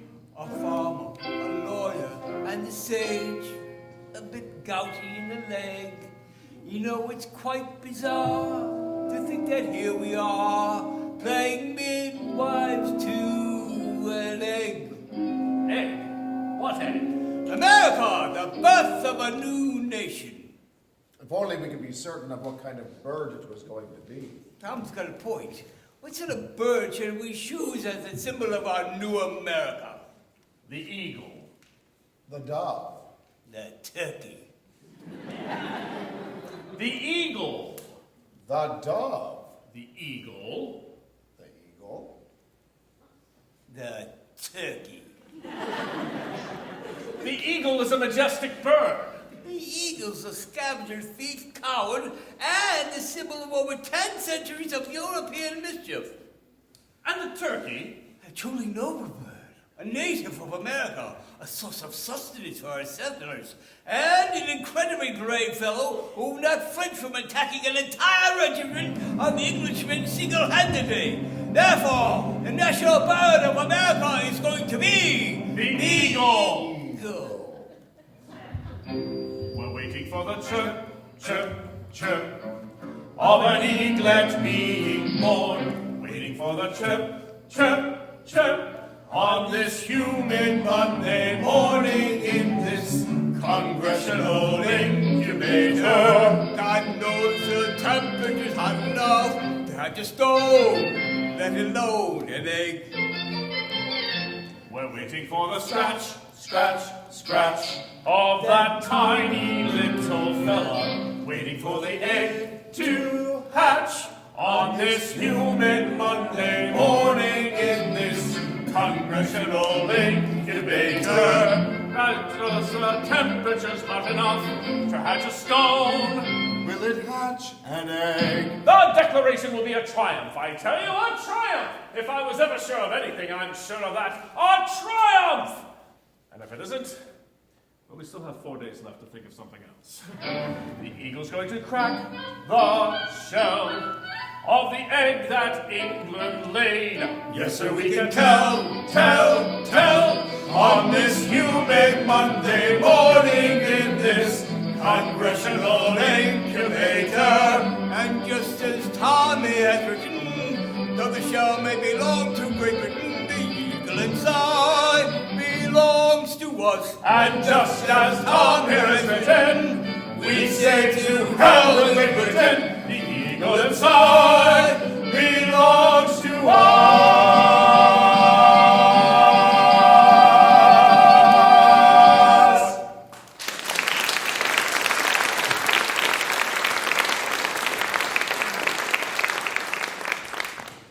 And that as free and independent states, they have full power to levy war, conclude peace, contract alliances, establish commerce, and to do all other acts and things which independent states may of right do.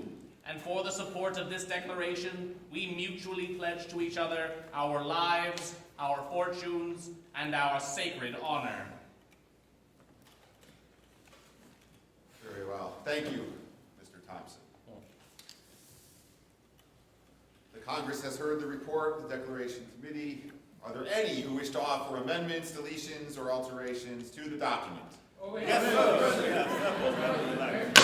Gentlemen, please. McNair, you better open up that window. Colonel McKean, I saw your hand first.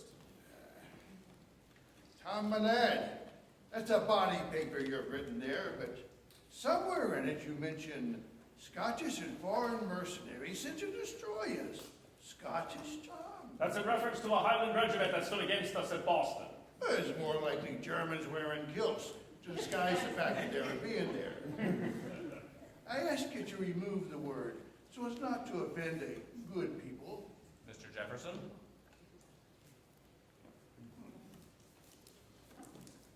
Okay, sir. We have several. Reverend Witherspoon. Mr. Jefferson, nowhere in your document do you mention the Supreme Being. Certainly, this must be an oversight, for how can we hope to achieve independence without his help? Therefore, I must humbly suggest the following addition to your final sentence. With a firm alliance on the protection of divine providence. Mr. Jefferson? So, we have other things that we'd like to... Mr. Reed. In your grievances against the king, Mr. Jefferson, you accuse him of depriving us of trial by jury. However, sir, this is untrue, as we have always had trial by jury in Delaware. In Massachusetts, we have not. Then I suggest the words, in many cases, be added. Mr. Jefferson? Oh, in many cases. Oh, brilliant. I suppose every time you see those three little words, your puny little chest will just burst open with pride at your great historical contribution. Well, it's going to be more memorable than that unprincipled whitewash of the wrist barbarian. Mr. Reed, Colonel McKean, that's enough. Mr. Hopkins. No objections, Johnny. I'm just trying to get another drink. I should have known. McNair, get Hopkins a rum. Mr. Bartlett. Mr. Jefferson, I beg you to remember that we still have friends in England. I see no purpose in using such phrases as unfeeling brethren or unfriendly enemies. Our quarrel is with the British king, not with the British people. Be sensible, Bartlett. Remove those phrases and the entire paragraph becomes meaningless, and it just so happens to be one of the most stirring and poetic verses in the entire document, and so on. Mr. Adams, we are a Congress. We're not a literary society. I ask that that entire paragraph be stricken. Mr. Jefferson?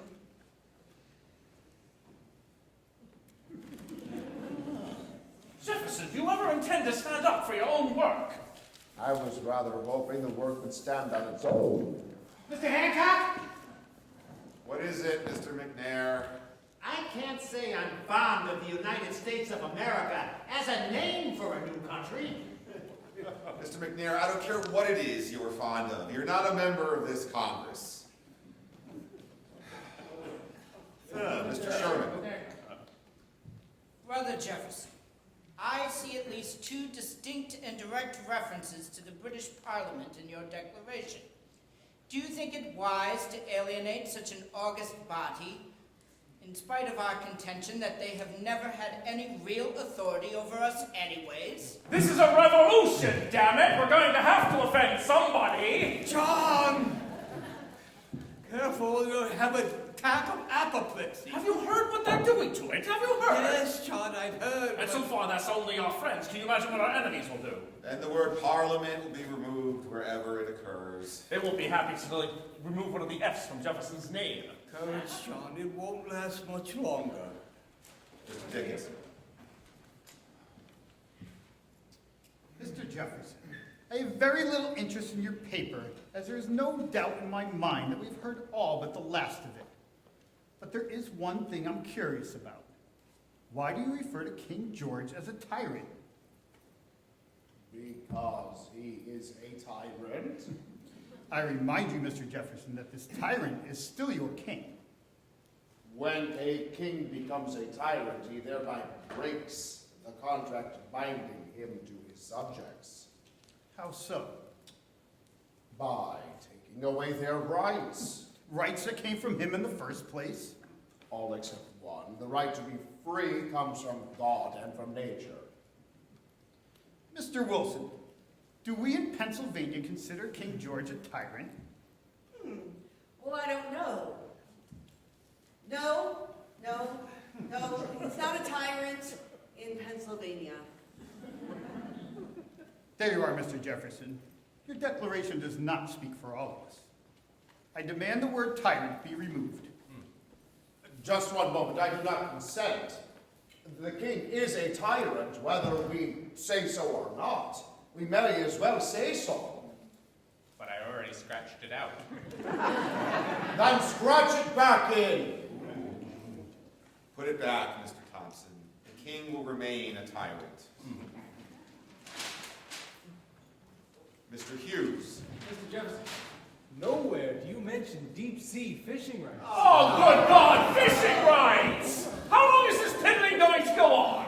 We have been here for 3 full days, and have endured, by my count, 85 separate changes and the removal of close to 400 words. Will you whip it and beat it until you break its spirit? I tell you that document is a masterful expression of the American mind. Very well. If there are no more changes to the declaration as presented, I can assume that the report of the committee has been approved by this. Just a moment, Mr. President. Look out. I wonder if we could prevail upon Mr. Thompson to read again a small portion of Mr. Jefferson's declaration. The part beginning with, he has waged cruel war. Mr. Thompson. He has affected, he has combined, he has abdicated, he has plundered, he has constrained, he has excited, he has incited, he has waged cruel war. Here it is. He has waged cruel war against human nature itself in the persons of a distant people who never offended him, captivating and carrying them into slavery in another hemisphere, determined to keep open a market where men should be bought and sold. He has prostituted. That will suffice, Mr. Johnson? I thank you. Mr. Jefferson, I can't quite figure out what exactly you're saying. Slavery, Mr. Rutledge. Yes, you're referring to us as slaves of King George. No, sir, I am referring to our slaves, black slaves. Black slavery. Why didn't you say so, sir? Are you trying to hide your meaning? No, sir. Just another literary license, then. If you like. I don't like it at all, Mr. Jefferson. For us residents of South Carolina, black slavery is a peculiar institution and most certainly a cherished way of life. Nevertheless, it must be abolished. Nothing is more certainly written in the Book of Fate that this people shall be free. I'm not really concerned about the Book of Fate right now, sir. I'm more concerned about what's written down in your little paper over there. That little paper there concerns freedoms for Americans. Really? John Adams is now calling all black slaves Americans. Are they now? They are, they're people, and they're here. If there was any other requirement, I've never heard of it. They are here, yes, but they are not people, sir. They are property. No, sir, they are people who are being treated as property. I tell you, the rights of human nature are deeply wounded by this injustice. And see to your own wounds, Mr. Jefferson, for you are a practitioner, are you not? I have already resolved to free my slaves. Then I am sorry, for you are also resolved the ruination of your own personal economy. Economy? Always economy. There's more to this than a filthy purse string, Rutledge. It's a stinking business, Mr. Rutledge. A stinking business. Is it really, Mr. Hopkins? Then what's that I smell floating down from the ships of the North? Could that be the aroma of hypocrisy? For who holds the other end of that filthy purse string, Mr. Adams? Our northern friends are feeling a little bit tender about our slaves. They don't keep or approve of slaves. Oh, no. But they are willing to be considerable carriers of slaves to others. Oh, they are quite willing for the shilling. Oh, haven't you heard, Mr. Adams? Clink, clink. Molasses to rum or to slaves. Oh, what a beautiful waltz. You dance with us, we dance with you in molasses and rum and slaves. Who sail the ships out of Boston, loaded with Bibles and rum, who raise a toast to the Ivory Coast. Hail Africa, your slavers have come. New England with Bibles and rum. And it's off with the rum and the Bibles. Load up the slaves, clink, clink, and hail and farewell to the smell of the African coast. Molasses to rum to slaves. It isn't morals, it's money that saves. Shall we dance to the sound of the profitable pound of molasses and rum and slaves? Who sail the ships at a guinea, loaded with Bibles and slaves? 'Tis Boston can boast to the West Indies coast. Jamaica, we bring what you crave. Antigua, Barbados, we bring Bibles on slaves. Now, gentlemen, I don't want you to think our northern friends see our black slaves merely as figures on a ledger. Oh, no, sir. They see them as figures on a block. Look at the faces in the auction, gentlemen. White faces on African wharves. Put them in the ships, stuff them in the ships, cram them in the ships. Hurry, gentlemen, the auction is about to begin. Yo-ho, yo-ho, Magondo. Gentlemen, do you hear? That is the cry of the auctioneer. Yeah!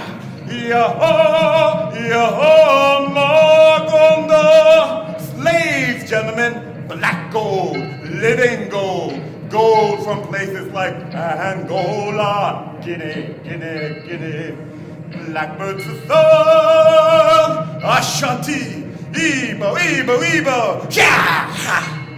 Look at the faces in the crowd, gentlemen. White faces, seafaring faces, New England faces, faces from Nantucket, Boston, Boston, Boston. Blackbirds to song, feel them, gentlemen. Fondle them, but don't finger them. They're prime. Yo-ho, yo-ho, Magondo. For the love of God, Mr. Rutledge, please.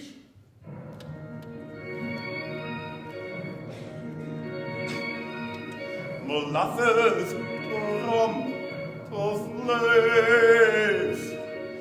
Who sail the ships back to Boston, loaded with gold, they gleam.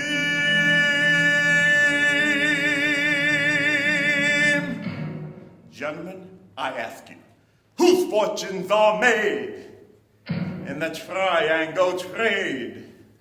Hail slavery, the New England dream.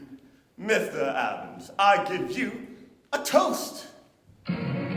Hail Boston! Hail Charleston!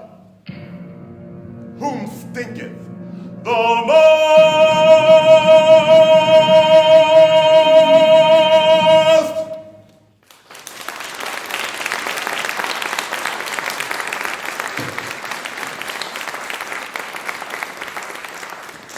Mr. Rutledge, Mr. Hughes, Dr. Hall. Don't worry, they'll be back. Aye, the vote is down. It's done. Adams, Franklin, I have it. And the Maryland Assembly's approved it. I've told them of one of the greatest military engagements in history against a flock of... What's wrong? I thought... You'll have to forgive them, Mr. Chase. They just suffered a slight setback. And after all, what is a man profited if he shall gain Maryland, yet lose the entire South? Matthew, chapter 16, verse 26. McNair. I know, the flies. No. A rum.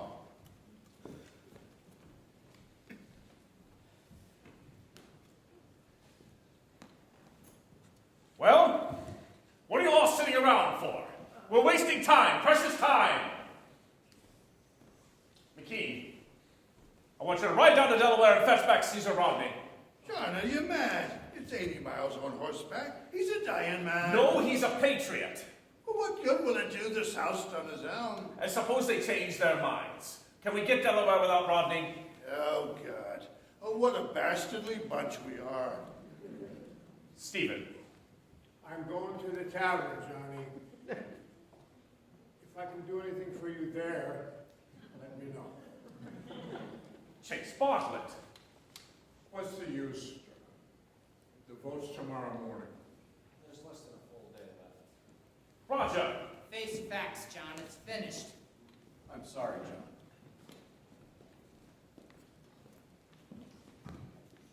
We've no other choice, John. The slavery clause has to go. Franklin, what do you say? It's a luxury we can't afford. A luxury? 500,000 souls in chains, and Dr. Franklin calls it a luxury? Maybe you should have walked out with the South. You forget yourself, sir. I founded the first anti-slavery society on this continent. Don't wave your credentials at me. Maybe you should get them renewed.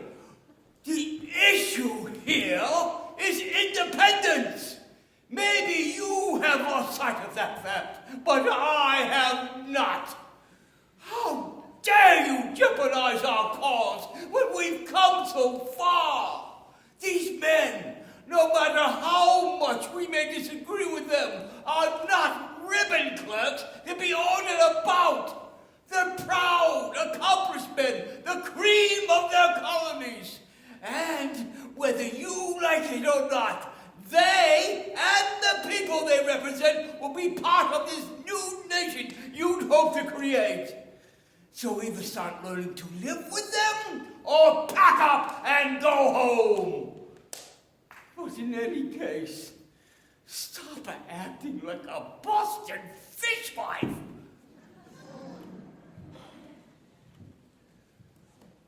Good God, what's happened to me? John Adams, the great John Adams, wise man of the East.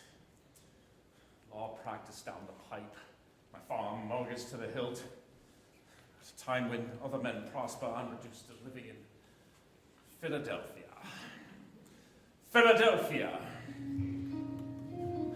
Oh, Abigail, what am I going to do? Do, John? I need your help. You don't often ask my advice. Well, there doesn't seem to be anyone else right now. Very well then. What is it? The entire South has walked out of this Congress. George Washington is on the verge of total annihilation, and the precious cause that I've labored these several years has come to nothing, and it seems I'm obnoxious and disliked. Nonsense, John. That I am unwilling to see reality. Foolishness, John. That I am pig-headed. Ah. Well, there you have me. I'm afraid you are pig-headed. Has it been any kind of life for you, Abby? Lord knows I haven't given you much. I've never asked for more. Besides, I am Mrs. John Adams. That is quite enough for one lifetime. Is it, Abby? Think of it, John. To be married to the man who's always first in line to be hanged. Yes, the agitator. Why, Abby? You must tell me what it is. I've always been dissatisfied, I know that, but lately I find that I reek of discontentment. It fills my throat, it floods my brain, and sometimes I feel there is no longer a dream, but only the discontentment. Oh, John. Can you really know so little about yourself? And can you think so little of me that you'd believe I married the man you describe? Have you forgotten what you used to say to me? I haven't.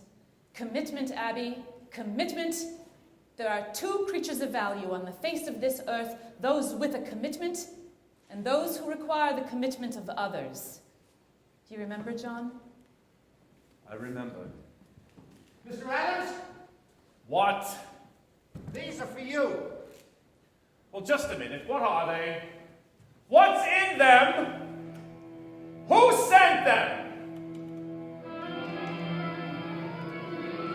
Compliments of the Concord Ladies' Coffee Club and the Sisterhood of the Truro Synagogue and the Friday Evening Baptist Sewing Circle and the Holy Christian Sisters of St. Clair.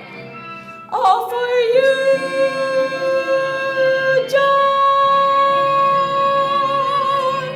I am as I ever was and ever shall be. Yours, yours. Just a moment, Abigail. What's in those kegs? Saltpeter, John!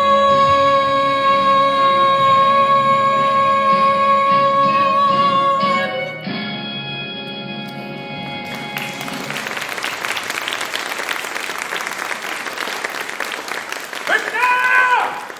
McNair! I want you to go out and buy every damn pin in Philadelphia. What sort of pins? I don't know, whatever the ladies use for their sewing. Get these to the armory, man, quickly. Franklin, Jefferson, what are you sitting around for? There's work to do. John, didn't you hear a word I said before? Never mind that. This is what we're going to do. John, I'm not even speaking to There's you. no time for that, damn it. Time's running out. Get up, get out of your chair. Tomorrow is here. Too late to despair. Jefferson, talk to Rutledge, talk. If it takes all night, keep talking, talk and talk and talk. You're both Southern aristocrats, gentlemen. Now listen to anybody who'll listen to you. Franklin! Time's running out. I know, get out of my chair. Do I have to talk to Wilson? Yes, you do! If it takes all night, keep talking, talk and talk and talk. Get him away from Dickinson, that's the only way to do it! I'm still from Massachusetts, John. You know where I stand. Do whatever you say. No, you're the President of Congress. You're a fair man, Hancock. You stay that way.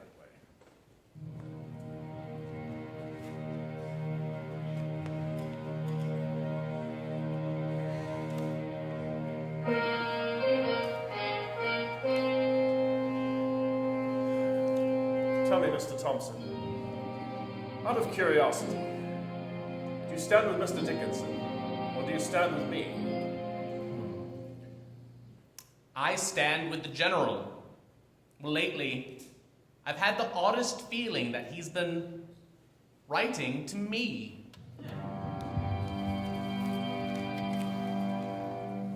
I have been in expectation of receiving a reply on the subject of my last 15 dispatches. Is anybody there? Does anybody care?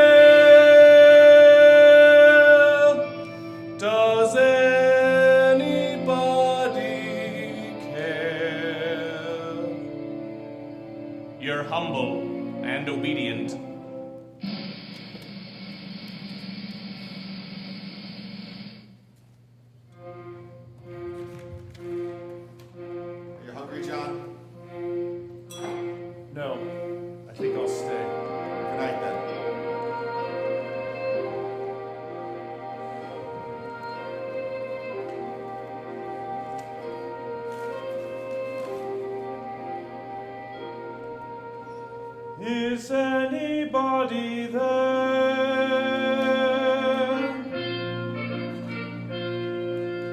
Does anybody care?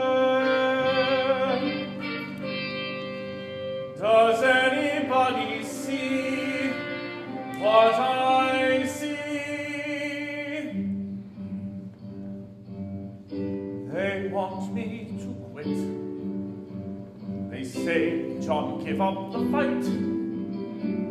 Still to England I say, good night, forever good night.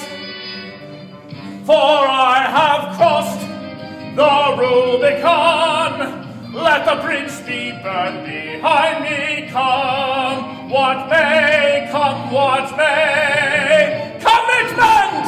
The croakers all say we'll rue the day. They'll be hell to pay in fiery purgatory. Through all the gloom, I can see the rays of ravishing light and glory. Is anybody there? Does anybody care? Does anybody see what I see? I see fireworks. I see the pageant and pomp and parade. I hear the bells ringing out. I hear the cannons roar. I see Americans, all Americans free forevermore.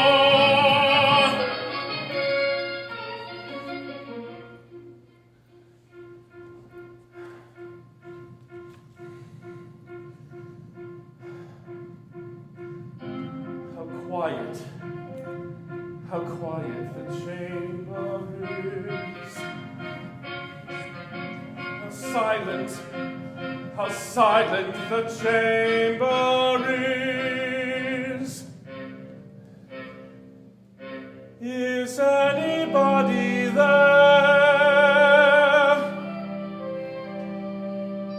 Does anybody care? Does anybody see what I see? Yes, Mr. Adams, I do. Dr. Hall. I'm sorry I startled you. I couldn't sleep. In trying to resolve my dilemma, I remembered some words that I once read, that a representative owes the people not only his industry, but also his judgment. And he betrays them if he sacrifices that industry to their opinion. Those words were written by Edmund Burke, a member of the British Parliament.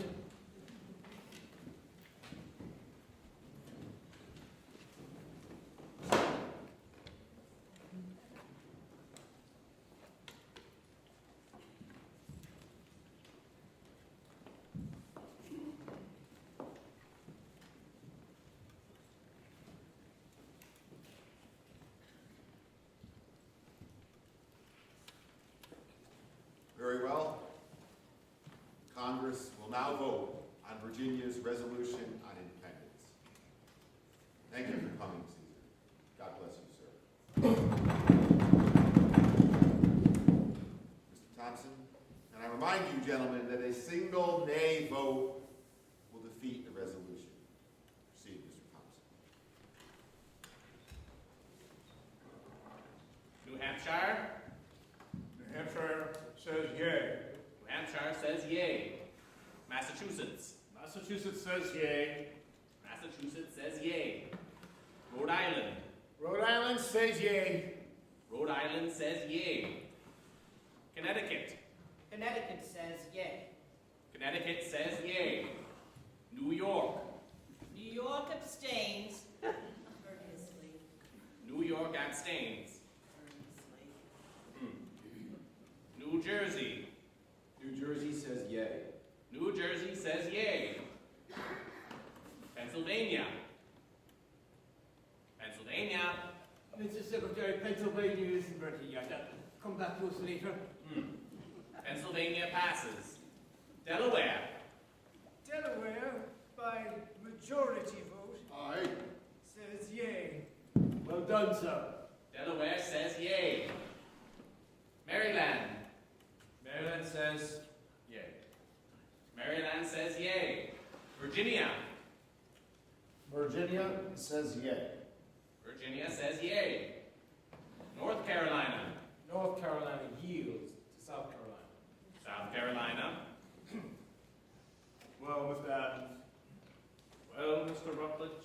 Mr. Adams, you must believe that I will do what I have promised to do. What do you want, Rutledge? Remove the offending passage from your declarations. If we did that, we'd be guilty ourselves of what we are rebelling against.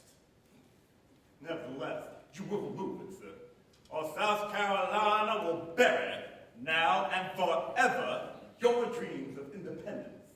John, I beg you to consider what you're doing. Mark me, Franklin. If we give in on this, posterity will never forgive us. That's probably true. But we won't hear a thing, John. We'll be long gone. And besides, what will posterity think we were? Demigods? What men? No more, no less. Trying to get a nation started against greater odds than a more generous God would have allowed. John, first things first, independence, America. For if we don't secure that, what difference will the rest make? Jefferson, say something. What else is there to say? You're the one who wrote it, man. I wrote all of it, Mr. Adams.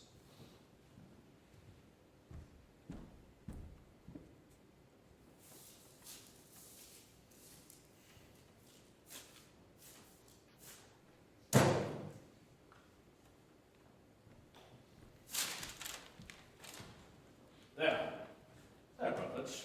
You've got your slavery, but little good will they do you. Now vote, damn you.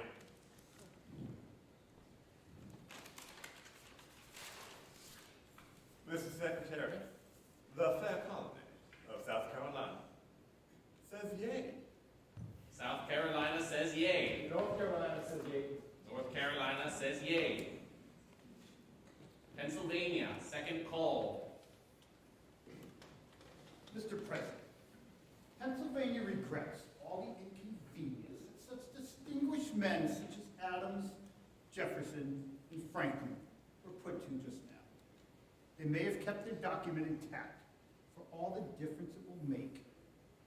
Mr. President, Pennsylvania says... Mr. President, I ask that the delegation be polled. Dr. Franklin, don't be absurd. A poll, Mr. President. It's a proper request. Yes, it is. Mr. Thompson, poll the delegation. Dr. Benjamin Franklin. Yay? Mr. John Dickinson. Nay. Mr. James Wilson. Judge Wilson. Well, Mr. Wilson, it's all up to you now.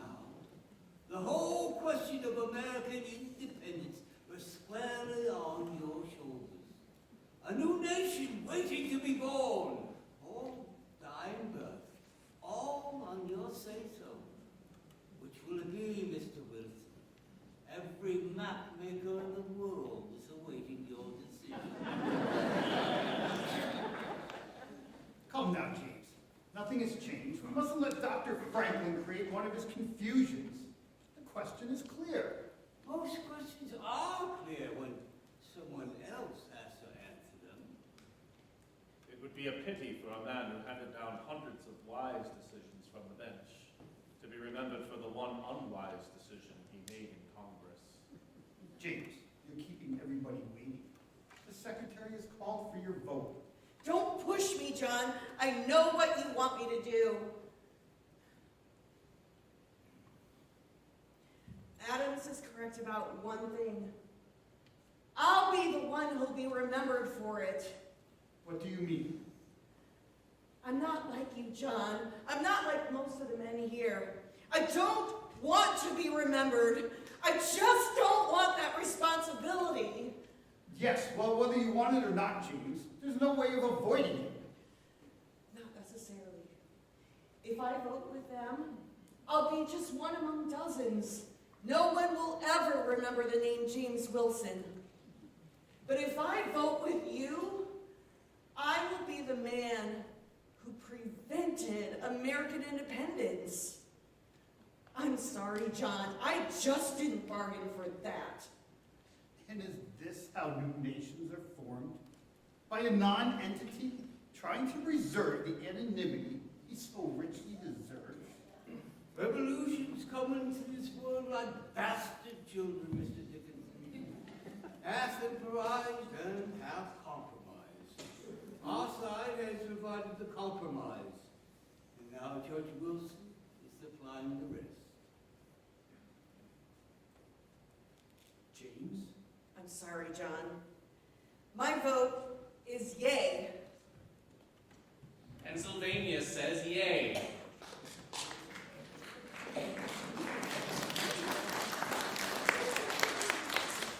The count being 12-0 with 1 abstention, the resolution on independence is adopted. It's done. It's done.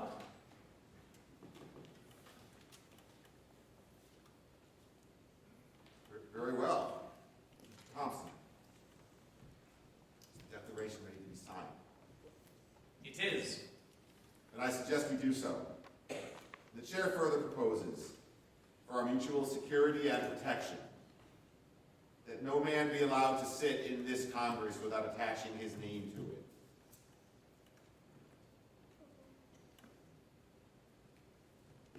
I'm sorry, Mr. President. I cannot in good conscience sign such a document. I will never stop hoping for our eventual reconciliation with England.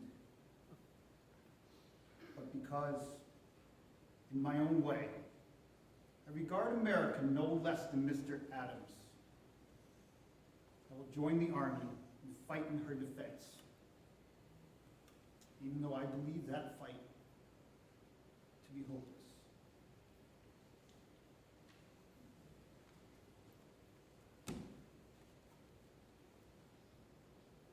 Goodbye, gentlemen. Gentlemen of the Congress, I say yea, John Dickinson.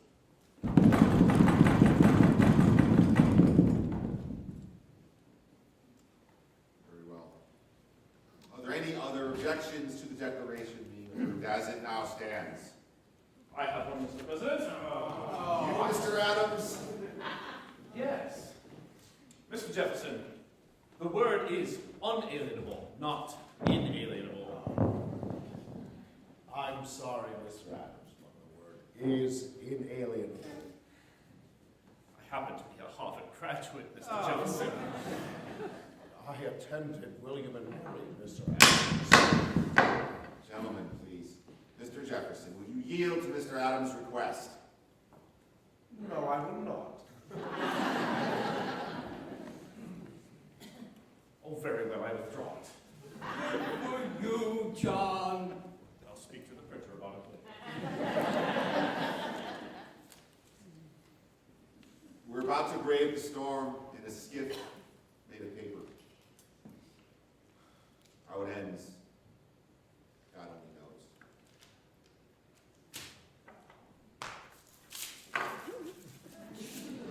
That's a pretty large signature, Johnny. So Fat George in London can read it without his glasses. Step right up, gentlemen. Don't miss your chance to commit treason. Hancock is right. This paper is our passport to the gallows. But there's no going back now. And if we hang together, we most assuredly will hang separately. Well, in my case, hanging won't be so bad. Just one snap, it'll all be over, just like that. But look at poor Reed there. He'll be dancing the jig long after I'm gone. Gentlemen, please, forgive me if I don't join in the merriment, but if we're all arrested now, my name's still the only one on the damn thing.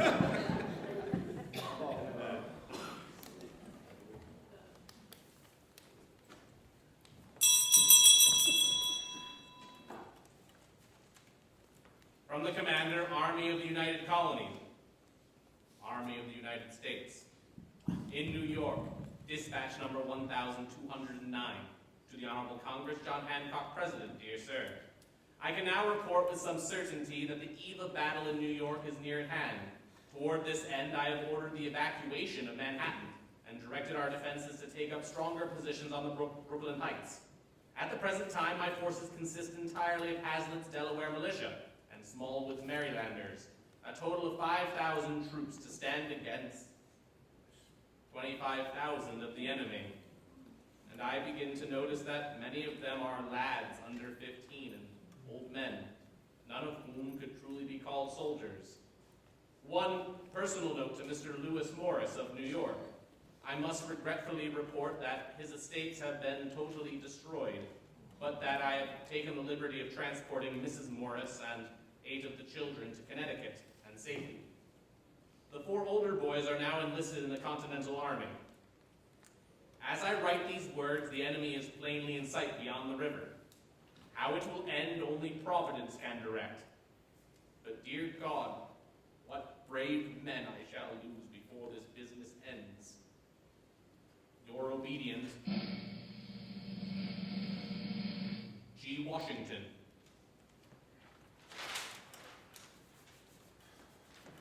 McNair, go ring the bell. Mr. President, Yes, Mr. Morris. to hell with New York, I'll sign it anyway. There. Thank you, Mr. Morris. Stephen, sit down. No, I want to see each man's face when he signs it. Very well. Mr. Thompson. New Hampshire, Dr. Josiah Bartlett.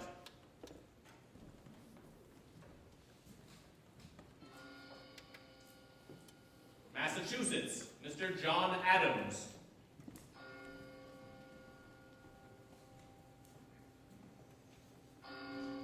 Rhode Island, Mr. Stephen Hopkins.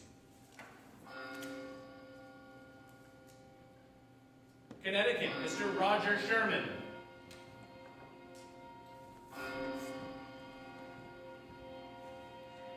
New York, Mr. Lewis Morris.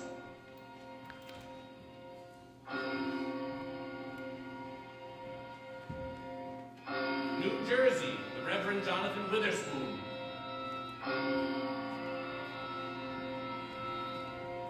Pennsylvania, Dr. Benjamin Franklin.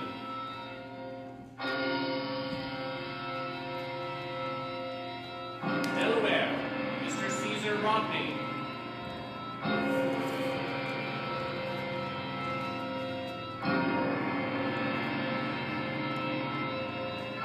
Maryland, Mr. Samuel Chase. Virginia, Mr. Thomas Jefferson.